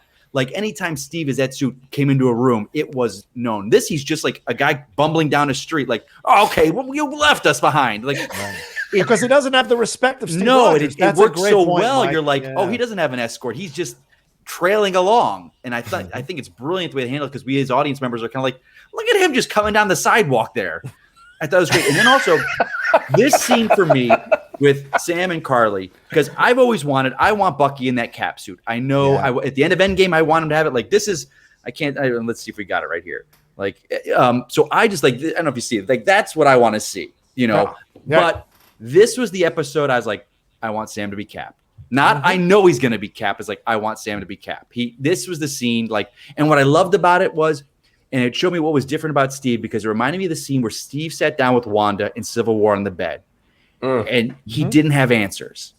She's trying to find answers, and he's like, and he doesn't have that reassuring tone. He's kind of he's like, we'll do it together, and no, that's not your responsibility. It's my responsibility too. But this was Sam listening to her and bringing down to her level. And it was a side to Steve I've never seen. For me, I was like, oh, that's it. That's the key. There he is. That's Falcon. That's Falcon turning into Cap and earning his place, making him different and better than Steve. And that's why Steve, I think, gave him that shield, because he could be better than him. Exactly. And it was the one area where I would think maybe Steve didn't always have the answers. Like, he wasn't the best orator, and like even trying to talk to Tony, it's just like it was a one kind of road bump for him where he's not the perfect man. And again, Falcon's not perfect, but I was like, that was the scene for me as a fan. I was like, I don't want Bucky anymore in the suit. I want Steve. I want Sam. So Steve's from a different time. Sam is from the current time. So he knows how to be Captain America, or he's discovering how to be Captain America for this time. And, John, real quick, what you said about with the two white guys talking about the black guy, I think it's done so well because I don't think Walker's racist. I don't think no. But I think it's like every white guy in America right now, we're talking to like, what you're saying is racist and how you're treating is racist is like, but I'm not. He's like, but you're oblivious to it. And I'm guilty of it myself, where I've had to be called out on it because of the way we don't think and because of the situation. So I think Walker is not painting him as this evil racist, but because his privilege and he comes from and he doesn't think about it. And it's just another thing that he's just not factoring in. And I love that layer they're giving to him. Yeah, well, I mean, on this week's show, Geek Buddy show, we talked about the whole Ray Fisher article in the Hollywood Reporter. Yep. And to your point, and I think this is what the Falcon and Winter Soldier is doing as a show as well, is like, look, I don't need to see a show with a bunch of mustache twirling Klansmen who are all overt racists. I can see enough of that just driving through parts of our country. But what's interesting here is, in the same way as the Ray Fisher article, it's the lack of sensitivity and the lack of listening. Yeah. And I mean, I think that's really what it boils down to here, is that an understanding, and this is what we've been talking about with everyone in this show, an understanding that not all experiences are equal and everyone is having a different experience. And in the world of the MCU, the experience of people who disappeared for 5 years and then just showed up again is one kind of trauma. Right. And the experience of people that were here through all of it and survived and then suddenly got displaced is another kind of trauma. Yeah. And Sam, as someone who was dusted and was way more on the inside of what was going on, is trying to listen to someone whose experience is different than his own and understand where they're coming from. Right. And John Walker is not listening. And, so much of all of this stuff, when we get into sensitivity and differences and otherness and everything, is all about the fact that whether it be Black people, LGBTQ people, trans people, Asian Americans, like whatever it is, that there are vastly different experiences. And the best thing that we can do is listen. And that's what the Sam scene is. Yep, absolutely. And you see that very clearly throughout. And it's, as Shannon mentioned, it's Lemar who's like trying to tell him, hey, John, why don't we hang back? Why don't we chill? Let Sam do his thing. It's Lemar who's constantly trying to pull him back. And we'll see what happens when Lemar gets removed from the situation. All right, let's see. We go back to Karli. She's treating her injury. She is hurt. I think that's right. Yeah, she's hurt. And that the vials were destroyed. She says she should have acted quicker. She reveals that she felt that they were the chosen one. All these people being put together in the same camp, where they normally would have hated each other because of borders, they've come together as essentially a unified group, and she feels they've been chosen to fight this fight. They get a text from the power broker saying, you played revolutionary on borrowed time, little girl. I want the serum back or I will end you. She plans out that they need to separate everyone for the next fight. And then she says, and we need to kill Captain America. Just overtly, straight up say it. You can tell the other flag smashers are a little uncomfortable about it, including Nico in this situation. So this is once again a very powerful decision by her that she wants to kill Captain America. Gentlemen, quickly, your thoughts on this decision by her that she wants to kill him, overtly kill him. I mean, we all want to kill him, so I don't want to kill him. all of Twitter wants to kill him. Oh, that's fair. That's fair. Yeah. Poor Wyatt, right? Poor Wyatt. you do see where maybe where the writers are like, well, we got to make her bad again. Because we just had the audience that scene with her and Sam is so damn good, but I think it's a reaffirming her motives. She's not changing on that motive. What Sam did to her thoughts are not. Yeah, she goes down a dark. It seems like she's doubling. She's doubling down. I don't know. Go ahead, Shannon. No, go ahead, Shannon. I mean, I was just going to point out that, again, the badassery of the super soldier serum, that she can take a bullet to the gut. Yeah, and keep going. Yeah, true. And to get ready for another fight. That's for sure. Yeah, Mike. Yeah, I think it's less about reminding us that she's a bad guy, because I think what this show is really trying to say is that the classifications of good guy and bad guy are kind of not necessarily applicable to real life, but more showing that the whole thing about saying that I thought we were the chosen one, people from different places who would have hated each other coming together, it's why she believes so strongly in her cause. Yep. And why she believes the best thing. I mean, look, Zemo is saying we got to kill Karli. John Walker is I guess saying we need to bring Karli in, but I think we all know that he would have no problem just killing her. So everyone around our core team here wants to kill somebody because they think they're right, including her. So I think it's less about reminding us that she's a bad guy and just really setting the stakes. Yep. And and that's the thing. And listen, I'll bring this up now. I've spoken to a couple of younger people, being on SDN, on Schmoed Entertainment, hearing from some of the reviewers or critics or the younger people in our crew who watch this entertainment. They like these great characters. They love great characters all around. So this is also being smart about how you're writing these characters to appeal to what a majority of the public wants to see now. And the demographic you want to attract to your media. So challenging us to accept her, understand her, how close she came. Sam looking like he's been, or her thinking Sam might have betrayed her under his protestations. And then her saying, look, we got to kill Captain America. This is very powerful stuff that you as a viewer are being challenged to find understanding or grace for these characters as you go about. Because as Michael said, we don't want mustache twirling villains anymore. We like the gray. Killmonger was really, I know Loki did too, but Killmonger really kind of broke that gray as a villain in the Marvel universe. And then Thanos after him, for sure. And Hayward. Yes. Oh no, you son of a bitch. You walked in that. You tricked him. I feel like Karli. You tricked me. All right. I think Hayward was the closest we've gotten to a mustache twirling villain in the true. MCU. That's some bad writing. That's bad writing. Anyway. Yeah. That's some bad writing. Anyway, all right, let's go to the next scene. Sam and Zemo in the apartment. This is my second favorite scene in the show. Them having the back and forth. See Zemo kind of just suffering from a bad migraine with, but he's got his liquor with him as well. And they have a back and forth and discussion about whether Sam would have taken the super soldier serum. First of all, he asks if it was offered to him, and this is really telling. He says no, they did not offer it to me. And then he says, well, if they would have, would you have taken it? He says no. And and Zemo is surprised at the quickness with which Sam turns it down. Maybe this alliance deepening between these two guys, where initially they were very far apart on this. Zemo says they can't be allowed to let super soldiers exist. Sam says that's how gods talk. And what about Bucky?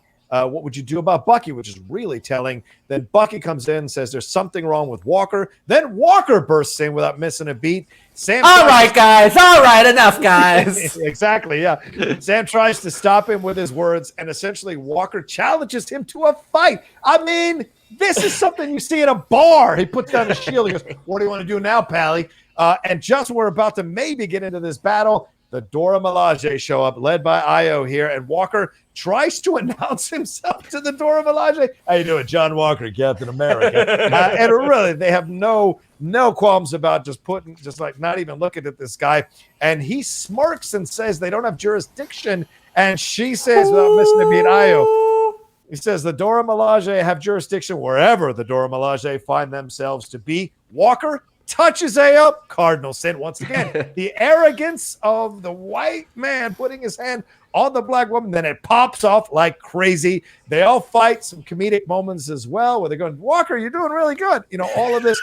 Walker getting his butt kicked even with his shield. Bucky tries to stop AO when AO is essentially going to kill Captain America herself, possibly, and she pulls a 5-finger Kill Bill punch move and separates his arm from his body, and Bucky is shocked that this was even possible. Zemo takes advantage of it, escapes, and one of the Dora even takes Cap's shield after they've thrown a spear through it, and flips it onto her arm. Bucky reattaches her arm. Then AO says, leave it. We got to go get Zemo. Battlestar checks on Walker, who is clearly out of his depth, and he mutters to himself, they weren't even super soldiers. Kind of understanding, maybe for the first time, how really out of his depth he is and how desperate he is about having to figure out what he's going to do next. Sam gives him a dead-eye stare because, once again, Sam Walker's aggression has cost them Zemo like it cost them Karli. And what Bucky and Sam go, wow, I can't believe he pulled the El Chapo as Bucky or as Zemo slid out from under the tunnels. Kalinowski, what was your feeling on this scene, my man? Dude, like Shannon said earlier, like the action hits on all the right beats in the show. And I was talking to Shannon because we were thinking about this. Like, I know when COVID shut down, this production shut down. And then when they went back up, they went to Prague. So most of this episode you could tell was in Prague. Like this, I think, was filmed later. I don't know if the action per se, but for me, what I did notice, it was in that early scene because it was in the trailers on the truck with them fighting on the two trucks. That was in an early trailer, so that was filmed early because they had to add post-production to that. This scene you could tell was filmed later because the problem I had with John Walker, one of the reasons I thought he was a super soldier early on is he was holding his own. Like against super soldiers, he was kicking, he was throwing the shield.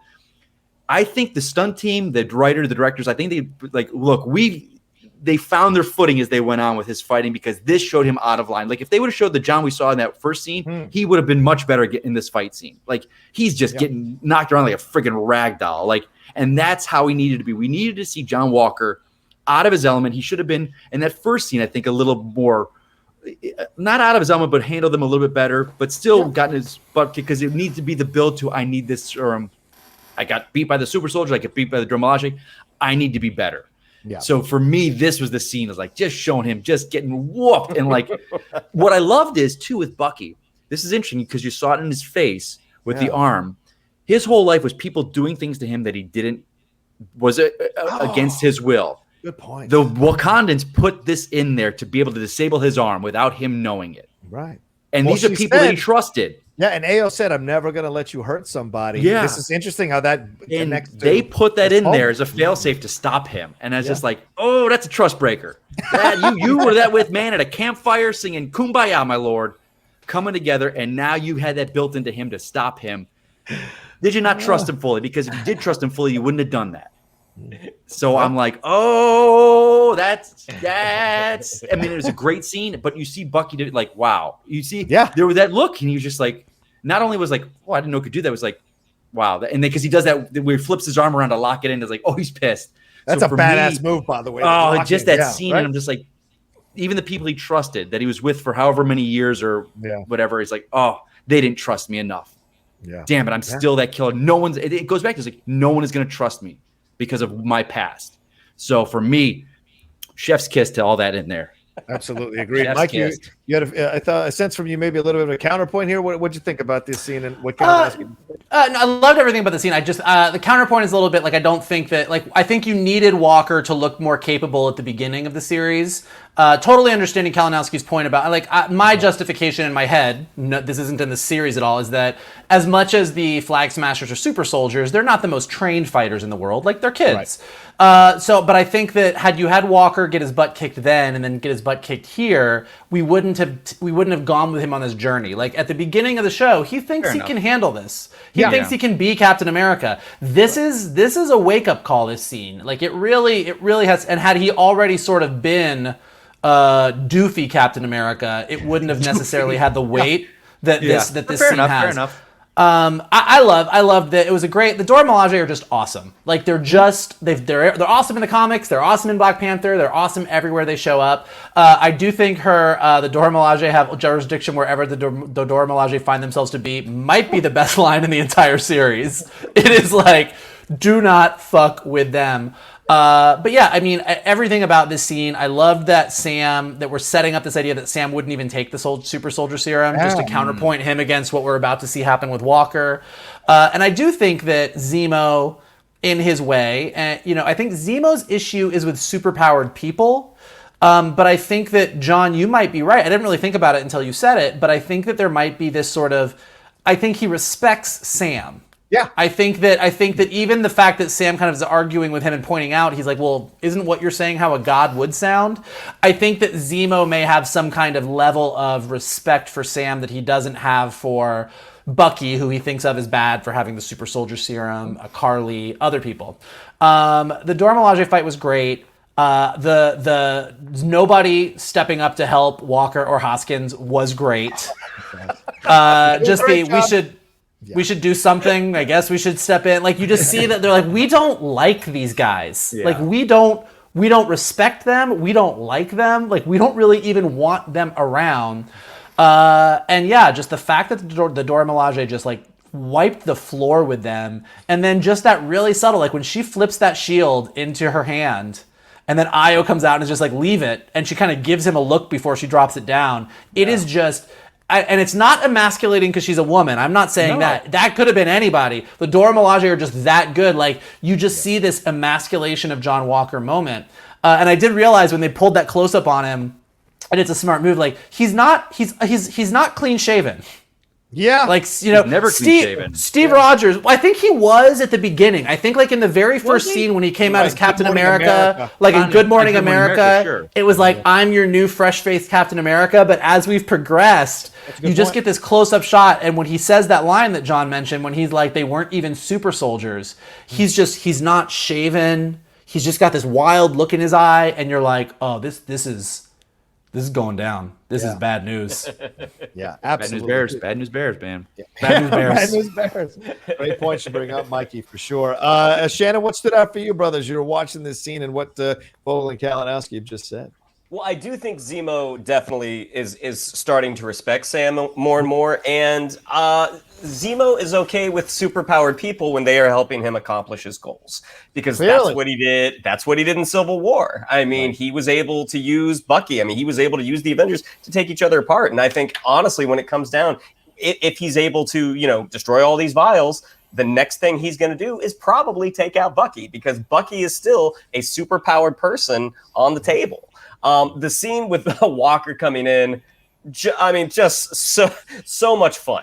And the moment that he sets the shield down, like, I'm going to fight, like, you want to talk about escalation. Like, really? Yeah. Like, we're doing this right now? We're going to measure our dicks now? Okay, cool. But Sam, okay. This is probably my favorite Dora Milaje action scene that we've gotten. Because, you saw it a little bit in Infinity War. You saw it a little bit in Endgame. The big Dora Milaje action that we got in Black Panther was them going up against Killmonger. And it was, 7 or 8 against 1. This, and it's a superpower guy. Watching 3 of them just kind of toss these guys around. And they brought, the guys, Walker brought this on himself, which is, I think, also why Sam and Bucky aren't rushing in to save him. Like, Sam definitely sees the urgency here. Like, should we do something? It's like, no, they stepped up. Let them get knocked down for a second. Just so much fun. And when the one Dora Milaje kicks that shield up, like Steve and Winter Soldier and Io saying, leave it, because that vibranium, that's from Wakanda. Yes. And it's sort of a leave it. We're not dealing with that right now. We're going to deal with that later. Here's the pressing goal, is to go and get this guy who assassinated our king or murdered our king 7 years ago. Right. That's a great point. You bring up the Wakanda thing. Of course, once again, America and its resource. How did they get this vibranium from Wakanda? How did they go and get this stuff, right? There's just that subtle thing playing underneath all of this. And of course, as I said, Walker just violating just America in essence, a symbol of America, almost condescending to Africa, an African woman. There's just symbolism there that you can catch. And it's not overt. It's just sitting right there. And it leads to what it leads to in the end. And yeah, I agree with you, Mikey. He's unshaven. He's there on the ground. This is a man beaten. And we're about to find out in the scene how much this really has affected him and how much he's out of his depth and the desperation that is growing within him. And by the way, we should take a moment. Wyatt Russell is doing incredible work as John Walker. This is a thankless role. This is not an easy role to play, and he is delivering great work as he's playing this guy who is kind of a dick and an asshole and whatever you want to say, but also, as we're about to see, pretty conflicted about where he belongs, and there's reasons for that as well. Let's see. Okay, so let's move on to that. Walker and Battlestar, as I said, are having this conversation out of uniform. Look like they're just at a depot or coffee shop, just having a conversation, standing up there, and then somebody comes up and Walker signs an autograph, and they both joke about it. You know, oh, you're just jealous because you didn't get one. So, well, I've got a little Battlestar I can put on it. It's so funny. But then Walker is clearly debating the idea of having taken that serum. He doesn't tell Lemar that he has the serum. He just talks about it. And Lemar, without missing a beat, contrary to Sam, Lemar says, oh, hell yeah, I would take that serum in a heartbeat, because I think Lemar knows that he's a good person and it would just make him better at what he does. And he even says that to Walker when Walker is kind of conflicted about it. He says, well, look, doesn't the serum kind of make you more of just who you are already? Steve Rogers, Karli Morgenthau, two opposite sides of the spectrum in their point of view. But then Walker mentions the idea of Afghanistan and says, because he says, well, would I be okay? And he says, well, no, you've got 3 stars. Go, oh, yeah, great, 3 medals. But I know what really happened in Afghanistan. I know the terrible things that we did to get out of that situation. So clearly he's conflicted by it. And it's so funny because he was talking about other people that can't be helped who have PTSD. In essence, he has that as well. He just maybe hasn't recognized it about his experiences. And he says that being Captain America is something that finally feels right, that he can actually do good being Captain America versus what he felt being a soldier. And Battlestar kind of ends, or Lemar ends this scene by saying, just think about how many lives we would have saved that day if we had that serum, which in essence is a tacit confirmation that he should take that serum without Lemar knowing that he's giving that to Walker. Shannon, what did you think of this scene, brother? Well, I definitely loved when he's asking Lemar, like, would you take the serum? And Lamar's just like, hell yeah, I would do it, but you don't need to. You're great. Like, he's building his buddy up. They just got their asses handed to them. And it was more of a loss for Walker because Walker is the guy with the shield. Walker is, he is Captain America, and he just got, he is dealing with a string of losses right now. In Battlestar, Lemar is just trying to build his buddy up. He knows what his buddy can be, but he's not going to get there by himself. Yeah. And then hearing about what actually happened, or the idea that something happened in Afghanistan, and Walker saying that he wanted to do something good, and that being Captain America was his opportunity. It made me think about episode 1 with the whole making amends thing. That even Walker knows, like, I've made some mistakes in my past, and I want to rectify those. And when they talk about that the serum would have saved lives, again, he thinks he's doing the right thing. Yep, good point. Kalinowski, what'd you think here, brother? Well, it's interesting because I was sitting there taking some notes on this because, as people, we like to think of ourselves as a certain way. We like to think we would do the right thing in the right situation. But this was a scene where John Walker, I think, in his heart knows if he takes this, it's not going to turn out well for him. Oh, yeah. I think he wants to be good because they say, like, look what it did to this person. Look what it did to this person. I think John... and it made a point that he signs an autograph. And as you see, he's genuine with the person. Yeah. He's not fake. And we all have seen it in Comic-Con. Actors or famous people, and they sign autographs, like, oh, look at him. Just he's signing it for the dollar sign that, or that guy really is enjoying talking to people. He seemed like he enjoyed that. Like he was genuine with them. But I think in his heart, he knows he's not good enough. I think he knows it's not going to turn out good for him. But he's in this position now. He's put there. He can't say, I don't want to be Captain America anymore. I don't want the shield. I'm not right. He's also a guy, and he's not going to do that. So I think he knows. He's not going to. It's not going to turn out well for him. But this ship has sailed for him, and he needs it. He needs to go. So it was fascinating, small scene, but I loved it. There's a desperation here, right, Vogel? Like, he's been, as you said, emasculated, and this is the only option in his mind, other than quitting being Captain America. He feels like maybe in his mind he's in a corner and he's desperate to kind of be on equal par with these people. And he wants to have a discussion with his friend about taking this thing.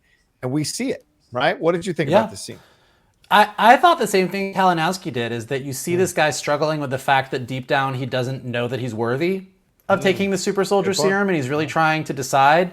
And look, I think this is what I'm enjoying about the show, is that I can hate Walker in one scene and think he's a douche nozzle, because he is. And in the next scene, I can really, like, my heart goes out. Like, I empathize with him to a degree. Like, just this idea that he, as a soldier who's super decorated, who's been held up as this, like, perfect ideal of what a soldier is, he knows that what he's really done isn't necessarily that, and just really, really wanted to do something right. You know, I mean, like, this idea that he so desperately wants to be the hero is sad. Like, it's tragic, especially when we, see what's about to happen. Like, it is really, really just tragic. And it's just a good reminder that, we, and it happens every day on social media, but that we love to paint people as a complete villain, a complete hero. You're all good. You're all bad. We're done with you. We put you up on a pedestal.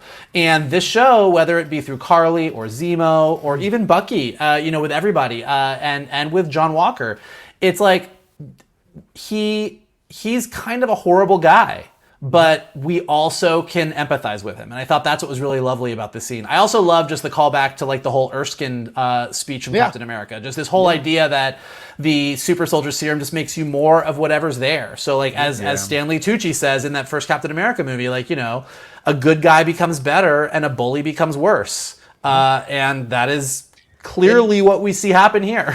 It's cool to note that, I mean, he's in this for the long haul. Like, and they've taken and cherry picked from the comics, but Walker eventually does become, a better man, and he's always he's never Captain America per se level, but he, as U.S. agent, goes on to a good career. Like, so I'm hoping they're building to this. I don't know what they're going to do with it, but because he's so good in the role, and you want that conflict in a human, and he's such a.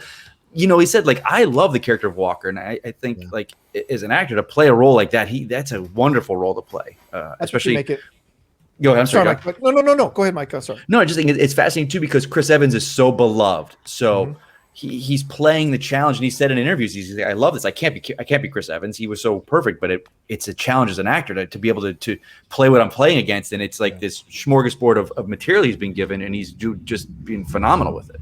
Yeah, I agree with you. I mean, look, if they could take Jamie Lannister, pushing a kid out of a window, paralyzing him, and turn him into a good guy eventually, they can do that with John Walker. And I agree with you, Mike. I think they are going to go that route. Initially evil, but then eventually will understand his role in all of this and his own struggles. And I think this scene is why I think they're going to. I don't think you have this scene if you want him just to be this arrogant, brash, aggressive, kick first, ask questions later kind of guy. There's more to this guy. There's more he's working through. And as some of you who are watching who may be former military people who've served or veterans or maybe struggling with your own PTSD, and some of you have occasionally reached out to me here on the Outlaw Nation, like, this is a very real conversation that some people feel that they never leave the battlefield after they've experienced war. They never mentally or emotionally leave that battlefield. And you see this here in this scene, which is why I think it is poignant as well, how much he's trying to atone for what he saw and experienced and did in Afghanistan, and how little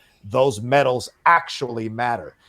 And I think that's important to remember as well. All right, go to our last. It's in essence our last scene here. Karli calls Sarah. Karli reveals that she's deciding whether Sam is a good person or not. This is really surprising conversation. Karli and Sarah on the phone, and Karli says to Sarah, your brother's working for this Captain America, and she said, we didn't choose that guy. And she's like, well, and Sarah pushes back, goes, my world doesn't matter to America, so why should I care about its mascot? Ooh, that is just as devastating of a line as the Dora Milaje line, and just as powerful in a different way here. And Karli wants to send the coordinates to Sarah. Sarah's going to tell Sam about this. Sarah calls Sam, tells him they want to meet up here. Sam and Bucky are walking together when they get the call. She says, come alone, but Bucky says he's coming. They show up at this agreed meeting place. Sam is in full Falcon gear with Bucky. Karli he comes in. He's like, verbal, like, hey, man, you'll be threatening my family. Don't mess with a man's family. And Karli's like, I was never going to hurt her, which I don't believe her at all. And she says she doesn't want to kill Sam, but denigrates him by calling him a tool of a regime she is looking to destroy. So many people want to denigrate Sam, remove his agency, talk down to him. It is so incredible how Anthony Mackie is playing this character. When people comment him, he isn't reacting. He isn't coming back to them. He's calmly overriding what they're saying with just his behavior. It's incredible confidence he's giving to Sam Wilson. What regime? But I have to ask yourself, what regime is she trying to overthrow? I ask you three as we go through this when you talk about it. America, superheroes, or the Avengers? This is interesting. And then she denigrates him further, saying, I don't want to kill you because if I kill you, it will be meaningless. That's, oh my God. Anyway, Sharon is watching and tracks Walker, reveals to Sam that Walker is then there, and then they fight their way out of there. Walker bursts in with Battlestar. Battlestar goes in first ahead of Walker. Walker follows a bit later, sees the gun on the ground, kind of sense that Battlestar has been taken, but you can tell that he has taken the serum, and he is like understanding the effect it's having on his body. We find that they've disabled Battlestar. Sam crashes through, sees firsthand that Walker has taken the serum when he launches a dude and bends the pipe as well. He says that they've taken Lemar. We see that Lemar gets himself out of the situation by cutting his handcuffs. Bucky kicks one of the Flag Smashers' ass and says, just stay there. Sam and Walker run into a room, fight two Flag Smashers. Lemar cuts himself free, as I said. Bucky shows up, disables another Flag Smasher. Walker is grabbed from behind by one of the Flag Smashers. I think it's Nico, just as Karli pulls out a knife and is going to kill Walker. Exactly what she said she wanted to do, kill Captain America. And Lemar jumps in and stops her, tackles her. She punches him off of her into a stone pillar and kills Battlestar, kills Lemar.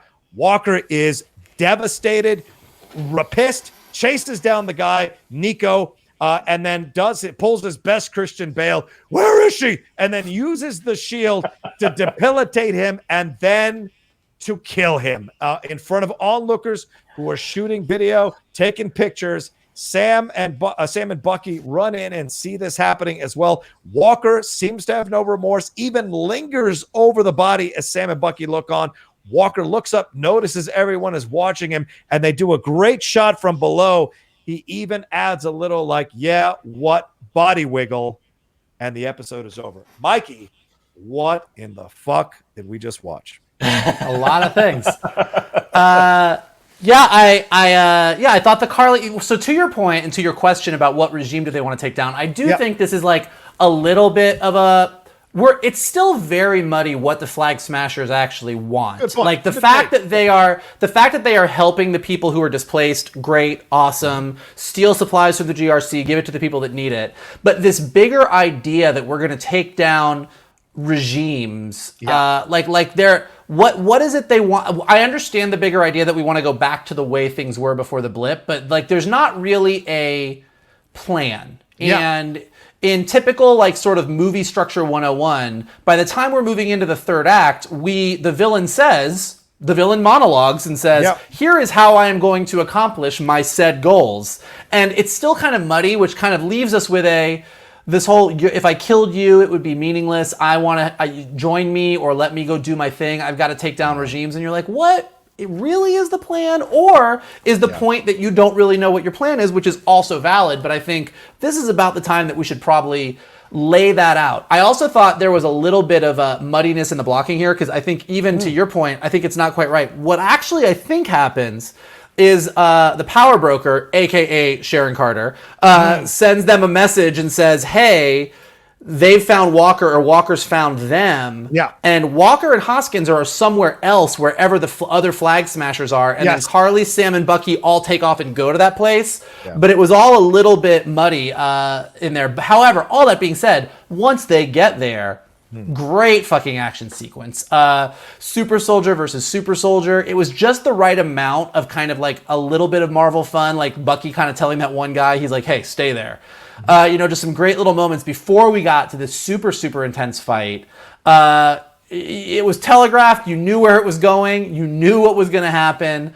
And you know what the result is going to be. As soon as Hoskins goes down, we already know that Walker was a man on the edge, and now he's a man on the edge with Super Soldier Serum. So knew that was going to set him off, but was not expecting them to go as far as they went with a visual that like was worthy of any comic book splash page. Just that shot of Walker with the shield, with blood on it, with everybody videotaping that. It's really interesting to have him go that level of crazy that publicly with 2 episodes left to go. It's really interesting because don't really know where Zemo's going to go from here. Don't really know what the power broker is doing once she gets done doing whatever she was just doing in this past scene, or whoever the power broker is.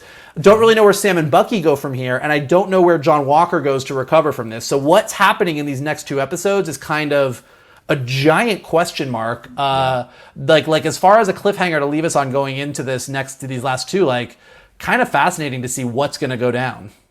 Yeah, Shannon. I mean, Walker hesitates. He knows it's the wrong thing to do and then makes the decision to do it. So a lot here. Karli threatening Sam's family in essence. Sam wanting to stop all this from happening, but then Walker pushing forward and making it all happen. A Lemar sacrifice for Walker. What did you take away from this scene? The whole thing, just a terrific series of sequences. The fact that Karli says, tells Sarah, like, I'm trying to figure out whether I should kill your brother. Yeah. And then says, tell him to meet me here. He and I are going to have this conversation there, or I'm going to come and have a conversation with you and your kids. Like, holy crap. You want to talk about crossing? Oh, yeah. Crossing repeatedly. Crossing lines. Habitual line stepper. Yeah. The great thing, like especially as with Sam, Bucky, and Karli, as that action sequence starts after she's basically said, like, I wanted you to work with me. Sam, this is only their second time kind of facing the Flag Smashers since episode 2. Right. And to see Sam is a trained soldier. Like, he has learned, okay, I have to keep my distance from you. Like, he's able to use his wings. He's able to use his jetpack to kind of stay away from her. Once they get to where Walker and Hoskins are, all of that action was just a blast. I mean, I talked about this on our Mandalorian reviews, but the way the Mandalorians are able to use their jetpacks, not just as a means of transport, but also as an offensive weapon. When that Flag Smasher is behind Sam and he just lights the pack, and that fire, that heat is what pushes him back. All of this was just so just marvel. So much fun to watch. Beautiful shot of Sam breaking through that glass. Like, it's a full-on, like, 89 Batman shot. Breaking through that glass ceiling. And the seamlessness that Sam is able to use those wings is just so much fun to watch. Once Karli punched Lemar and he hit that pillar, that was that moment of like, oh, so this is when Walker loses his shit. And I'll be curious to hear your guys' reactions to the decision to kill Hoskins. But as Walker has, kills this Flag Smasher, kills Nico. And some people were saying online, like, he decapitated him. I'm like, I don't know if this is a chess thing, like sort of a mirror to Civil War, how Steve was able to crush the arc reactor in Tony's chest, or if this, like, did he decapitate him? Did he crush his head? I mean, there's blood on that shield, and that's something that I don't think we've seen before. And I'm wondering, going forward, is this either the GRC or the government stepping in and taking the shield from Walker and giving it to Sam? Oh, maybe. Yeah, Mike, what did you think? Kalinowski, what did you think as you were watching everything that happened? Well, I think for one, I might be in the minority in the sense that I think Karli was never going to kill Sam's family. Okay. It's a means to an end. She would have never done that. I don't think she views them as combatants. She's only really gone off of combatants and people that are active, So I thought that was just like a means to an end. The fighting was great, like everything you guys mentioned. I think what I love about it too is the Falcon is an airborne character, and they find ways to make him useful indoors, like inside. That's fantastic to me. It's kind of like the Aquaman scenario, like out of the ocean, what's he going to do? And it's up to the writer and the artist to create great scenes. And these writers and the stunt team creates these fantastic abilities with his wings indoors, where he's basically the flight is taken out of him, but they still find a way. And to Mike's point.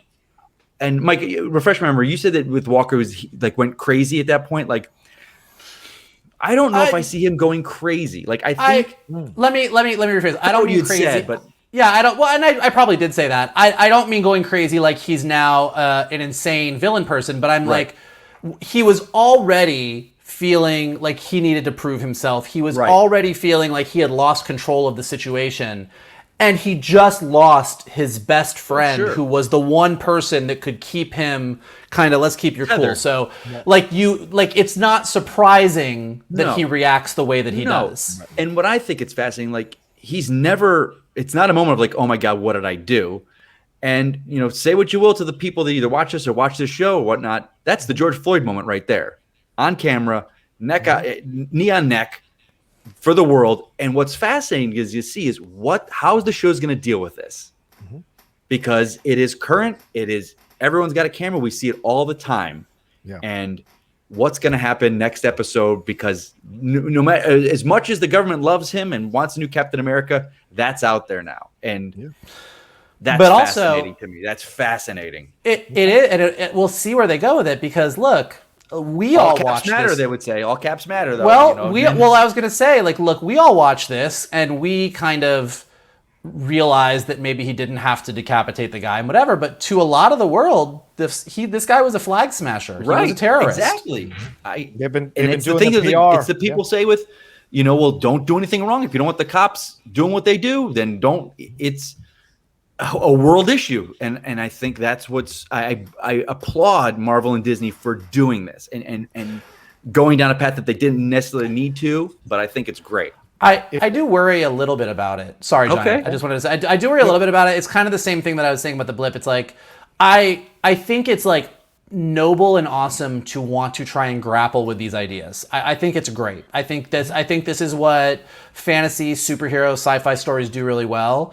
It's just, you're grappling with a lot right now. Yeah. Like you're taking on a lot, and can you really do all these ideas the justice that they deserve, given the way that people are very raw about the way they feel about these things right now? It'll be really interesting to see.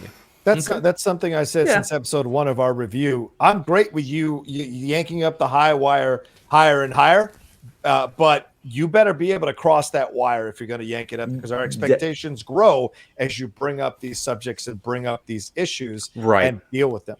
Yeah. I think, John, I think myself and a lot of people will be disappointed if in the next 2 episodes this is not dealt with in a, this is brushed under the table. Brushed under the table. They did it. They made the bed. Now let's see if they lie in it. Well, and this is the moment that I wanted to bring up, and Mike and Shannon know this already. Kalinowski, I don't know if you sense this, but like for me, this is the creative decision that infuriated the living shit out of me. And I'll be absolutely honest with you. For decades, we have seen African-American characters be in service of white character storylines. Seeing Lemar, who has had no background other than he's friends with this guy, no real explanation of the connection, no real explanation of his life, his story, whatever. He's essentially been there to keep the white dude keep him stable. Don't let him go out. Give him legitimacy to take the serum without knowing you're doing that. And then in the moment, he's the one that stops Karli from killing him. And he dies in the process to help the white lead on his journey, or one of the white leads on his journey. And this just infuriated the shit out of me. We have seen this for decades. Horror even has a trope where it's always the black person that gets killed in a lot of these horror films. And seeing this kind of shit just pissed me off. It's the one misstep that I think they've made creatively that's very overt, that pissed me off. Last week, I've seen online a number of female critics felt that they fridged Sharon Carter, and there's some legitimacy to that. So have they fridged Lemar? And I have to say, in my opinion, they did. They gave Lemar almost no background. Where's his Latino wife? Where's she fucking been? Because I saw her for 30 seconds in a series 4 episodes ago. So these are the things that I think they're making missteps about, while they also are addressing these racial things. They're also not. Let me finish my point. They're also not like doing better work in addressing this situation. Having him die so it motivates the white guy. How many films or TV shows we've seen where the black guy dies, which motivates the white person to go and do the things they're doing. It's just so frustrating. And I was mad to see Lemar being used this way, because Battlestar doesn't die in the comics, ladies and gentlemen. Battlestar goes on and goes forward, and having it go this route, I think, is a phenomenal fucking mistake, in my opinion. But this was a great episode. up until that moment. So I don't. What do you guys? If you guys want to say anything, please. I'm sorry. I just want to get my point out of this. I don't know if I can say anything. You know what I'm saying? Like, let me. Okay, so again, I can't speak because I'm not a woman about the Sharon Carter, but I'm kind of on the other side where they've taken a character that they kind of just tossed off to the side and making an integral part of a show. I think, and we don't know where she's going. I'm of the mind. I hope to God she's not the power broker. I hope to God that she's not. I agree. I hope they don't. I think knowing Feige and what he's done for 14 years, I kind of trust that's not where they're going with her, and they're going to bring her back into Steve's world eventually, or into the world of being one of the good guys. But I digress on that point. Yeah. With Lemar Hoskins, it's fascinating because they knew they were going to kill him off from the beginning when they're writing this. You knew he was going to die.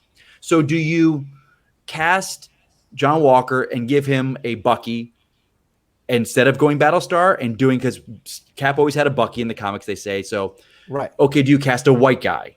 No. I'm cool. I'm cool with Lemar. Just give me more. And this is where the 10 episode, episode, exactly. The 10 episode to 6 episode thing, this is where it shows. Because if we had more moments, more time to connect with their relationship, more time with them, more solo scenes like we saw at that coffee shop, I think that would have gone a long way. It still was a powerful, but listen, I didn't want to see them die. I was falling in love with that guy as an actor and in this character. So I felt the rage that Walker felt that he died, but then I also felt the rage that they basically only created this character to be a sounding board for Walker the whole fucking time, and then they killed him off. And it's just like, So I'm not the writer of the guys in this group, but I do see your point. And I kind of would have liked more scenes of them, and maybe in that first episode, and less of the stuff that we had gotten.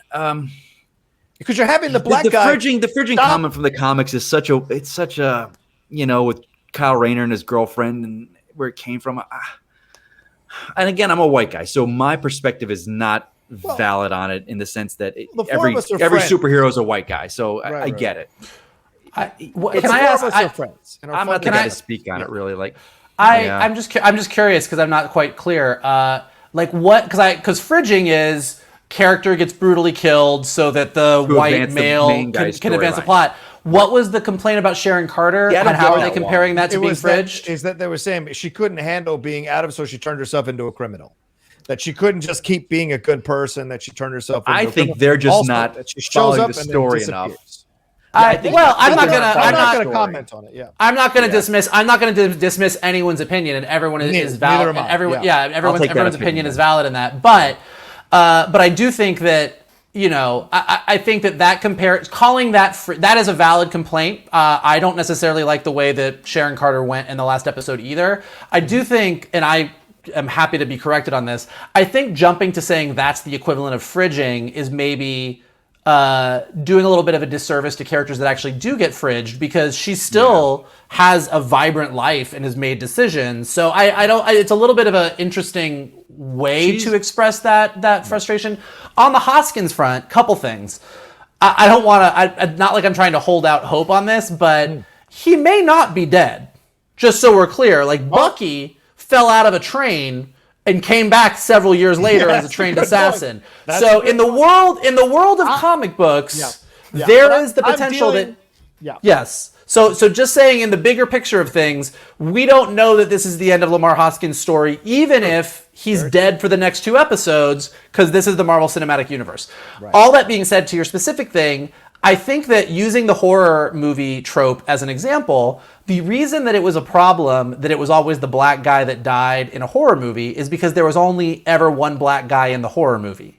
And so when your representation is so small that you only have... and dying first, but yes. But it's like, it's the whole trope is when you have one person of color, one gay person, one female, one whatever, and you get rid of that character and keep all the white guys around, that's where it became a huge problem.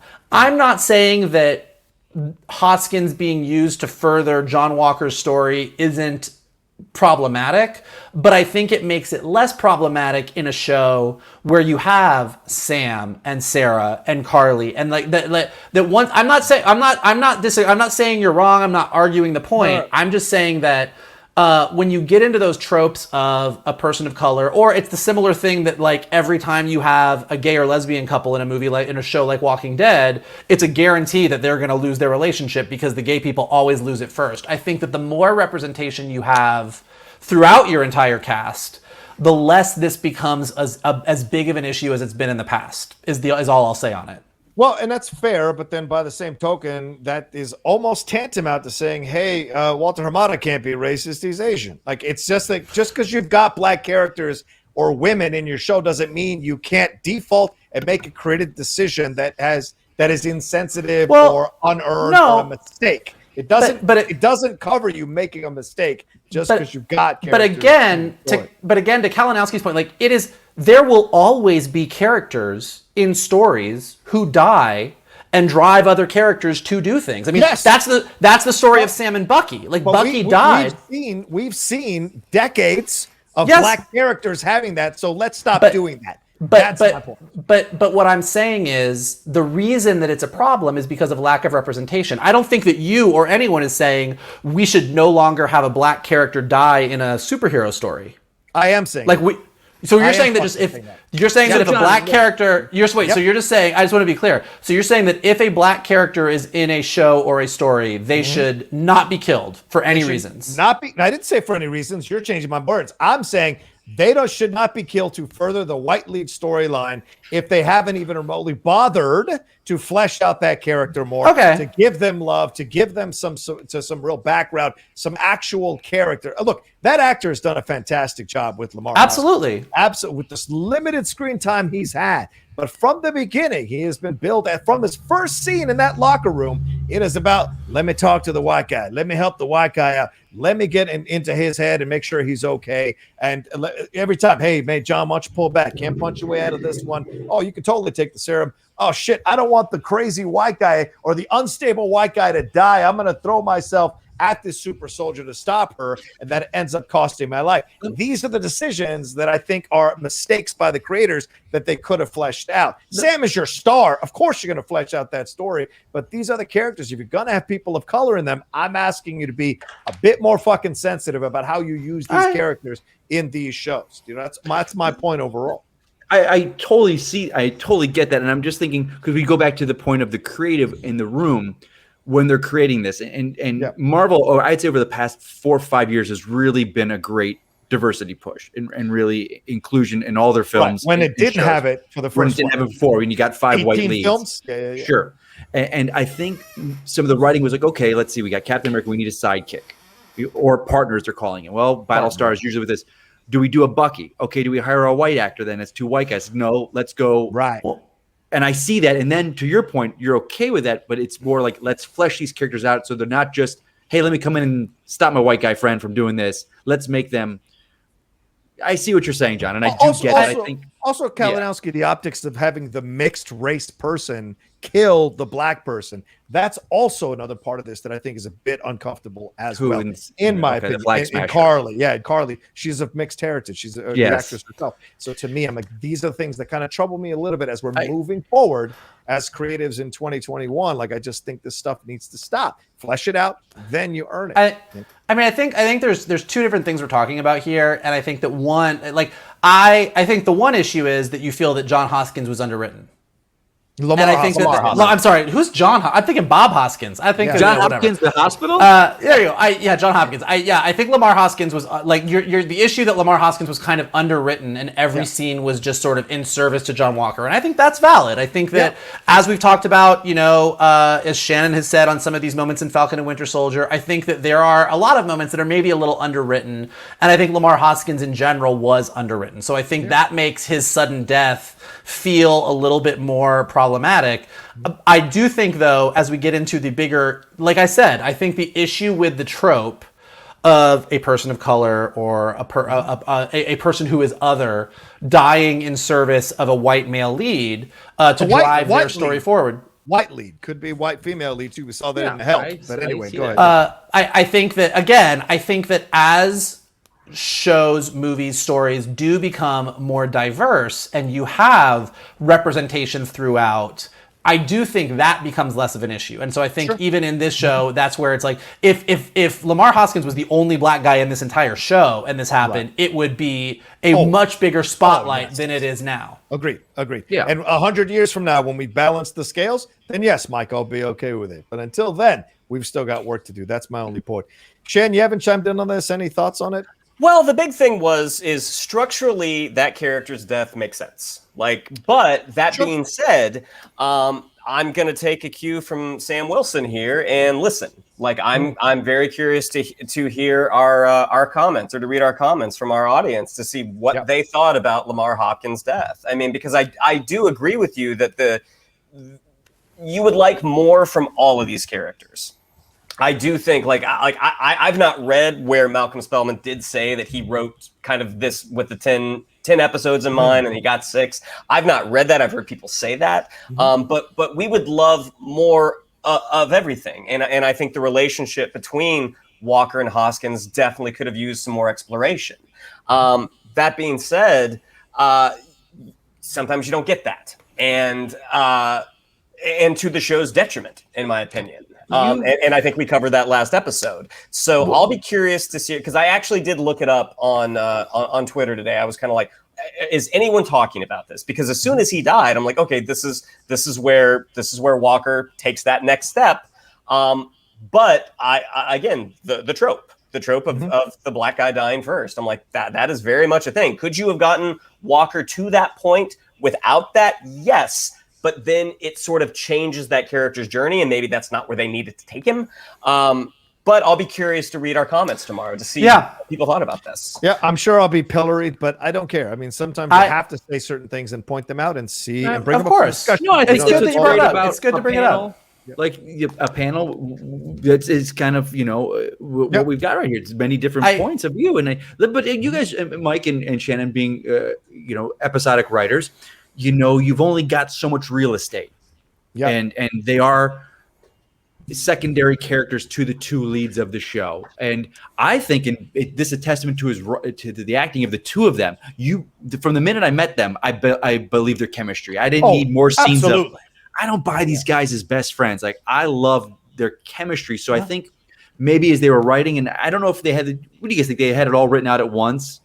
And they were able to go. I think they knew what they were going to do. Yeah, they wouldn't have the scripts all written, but they because you see where the writing of these two actors together and the chemistry. You're like, okay, we can get away with less is more by giving this scene the scene with the table so in there because we knew he was dying next. Like we got more to history. So I think it's completely valid. I agree with Rocha 100% that I think he was a little bit underwritten. A little could go a long way. Like if we just knew one or two facts about him that were separate from I am John Walker's best friend who supports him, it would have probably gone a long way towards fleshing him out. There is limited space, and he is not the main character. He's not even the secondary character. He's he's a tertiary character given how many characters you have in here.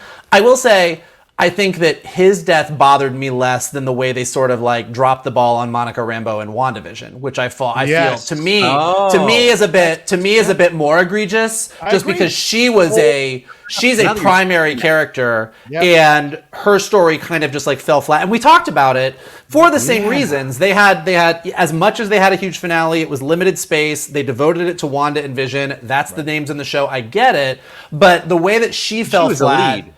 The way that her story kind of just wrapped up to lead into Captain Marvel 2 irked me more for some reason than that. My reaction to that was sort of what your reaction is today to the Lemar Hoskins of it all. I think even more so because I think this actor is fucking excellent who plays Lemar Hoskins, and I wanted more with him. And look what's happening to Sarah. Sarah, in essence, is just a person now that they're using to get to whatever. Why isn't Sarah getting scenes with her kids? Why isn't Sarah getting scenes on the dock with other people? Why? The thing is this, Michael, I get economy, then don't introduce those fucking characters. That's my point. If you're going to create the characters, you have a responsibility to these characters to flesh them out more. That's my point. Except the one way, and this is separate. This is separate from in general, just from like the way a writer builds a story is, you build stories, you build characters in service to your main characters. Like you say, I have this story to tell and I need these other characters to exist to bring out this part of the main character. So is Amy Aquino underwritten as the therapist? Is, like you can go through all these other characters who are just there to bring out something about Bucky or Sam. And again, I'm not disagreeing on this. And I think to Shannon's point, like I'm like a white dude. So I am more than happy to be schooled on the fact of this is why this really did bother me and it wasn't sensitive. But I will say, just as a writer in general, there is also the fact that like the whole idea that this character was just on screen to do this for the main character, like that's what characters exist for. Of any race and gender in a story. I'm saying you have to take more responsibility here if you're going to create these characters in this series with what's happening now in our world. I think you have to take more responsibility. Yeah. I get it as writers that this is. I hear that. You also got to take a moment to look at this. That's all. And you make a good point about Amy Aquino, but there's not a real human connection. She's a therapist, right? She's there to serve a purpose in certain ways, whereas Sarah's actually family to Sam. There's something more there, and I think that needs to be fleshed out a little bit more too. It's funny you say that, because now thinking back at how far we are, like that whole therapist thing could have gone away for me if we would have gotten more Lemar Hoskins and his family stuff. Like if we would have seen the scene at the beginning where he's in the locker room and then his family comes in with John Walker's wife there in that one scene. Yeah. Remember they were talking like if they brought his family, maybe he's got a kid or something. So you saw kind of their careers are going up on this path. And also, where's Walker's wife been? Mike, you make a great point. Like, I would do less therapy thing and more of why bring her up? Character. Why bring her in if you're not gonna? This is his wife. You think he's not gonna call his fucking wife? I think that's the first thing to go, is because when you're on this don't present her. You don't need her. I mean, that's a valid point, but at the same time, like when you're on this chase, I don't know how satisfying it is for the audience to say, hey, let's check in with Walker's wife. Like that's totally fine. Well, McClung, I'm with you all the time, and I see your girlfriend calling you all the time to check in with you. So that's par for the course. Yeah, well, we also weren't chasing an international band of criminals. People don't know that. We can be undercover, McClung, you and I. We're on a mission. We were going to see Godzilla versus Kong. Yeah, we're on a mission.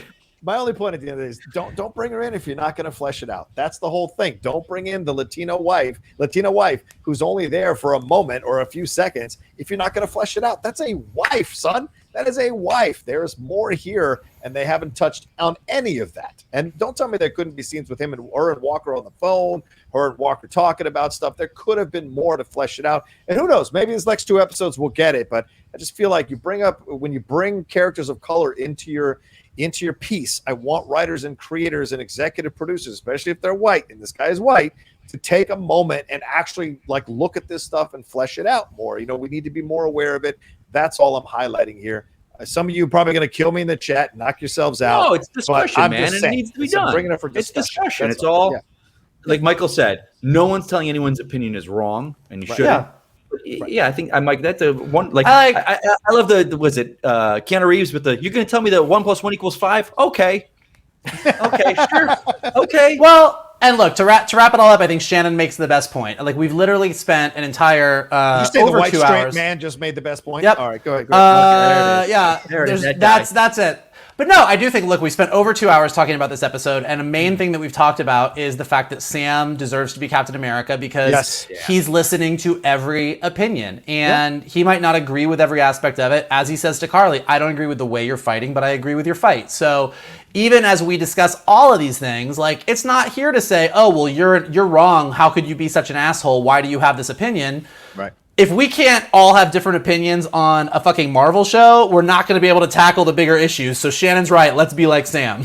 Yeah, and let's remember that when you're leaving those comments in the chat, ladies and gentlemen. All right, let's get on out of here. Nice. Thank you so much.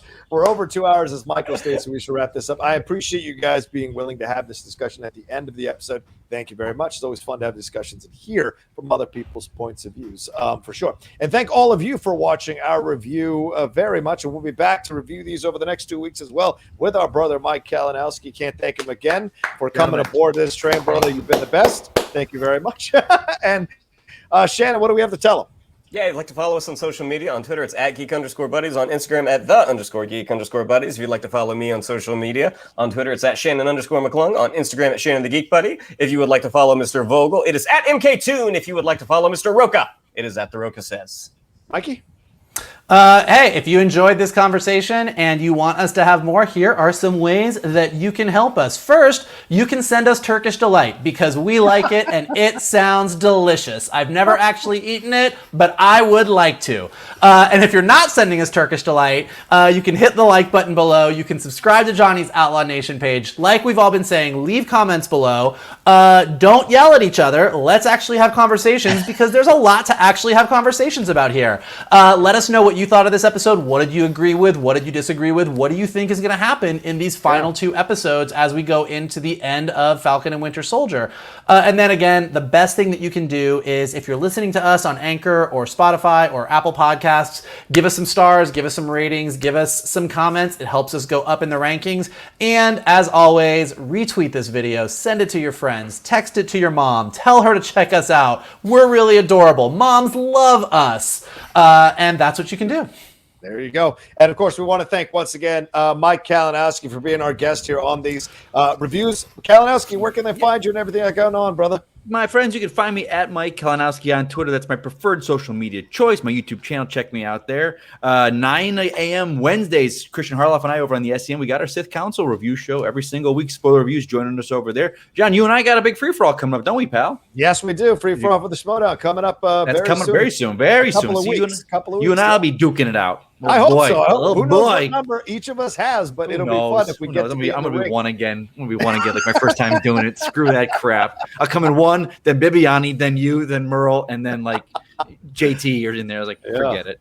It's going to be crazy. Yeah, join us there. It's gonna be. You'll see it linked soon for it, guys. Yeah, absolutely. Can't stress again enough what Vogel said as well. Please, ladies and gentlemen, please like it. Please leave a comment. And more than anything else, please subscribe. Want to get past that 17,000 subscribers mark as we march towards 20,000 here on the Outlaw Nation page, but also on the Geek Buddies. And don't forget, the Geek Buddies are also available on podcasts. So don't forget to subscribe to the podcast, leave a review, leave a comment. All of that's very important. Just re-stressing what Michael said already. So that's all. All right. Much love to everybody. We'll talk to you next week as we review again another spoiler review of The Falcon and the Winter Soldier. Take care until then.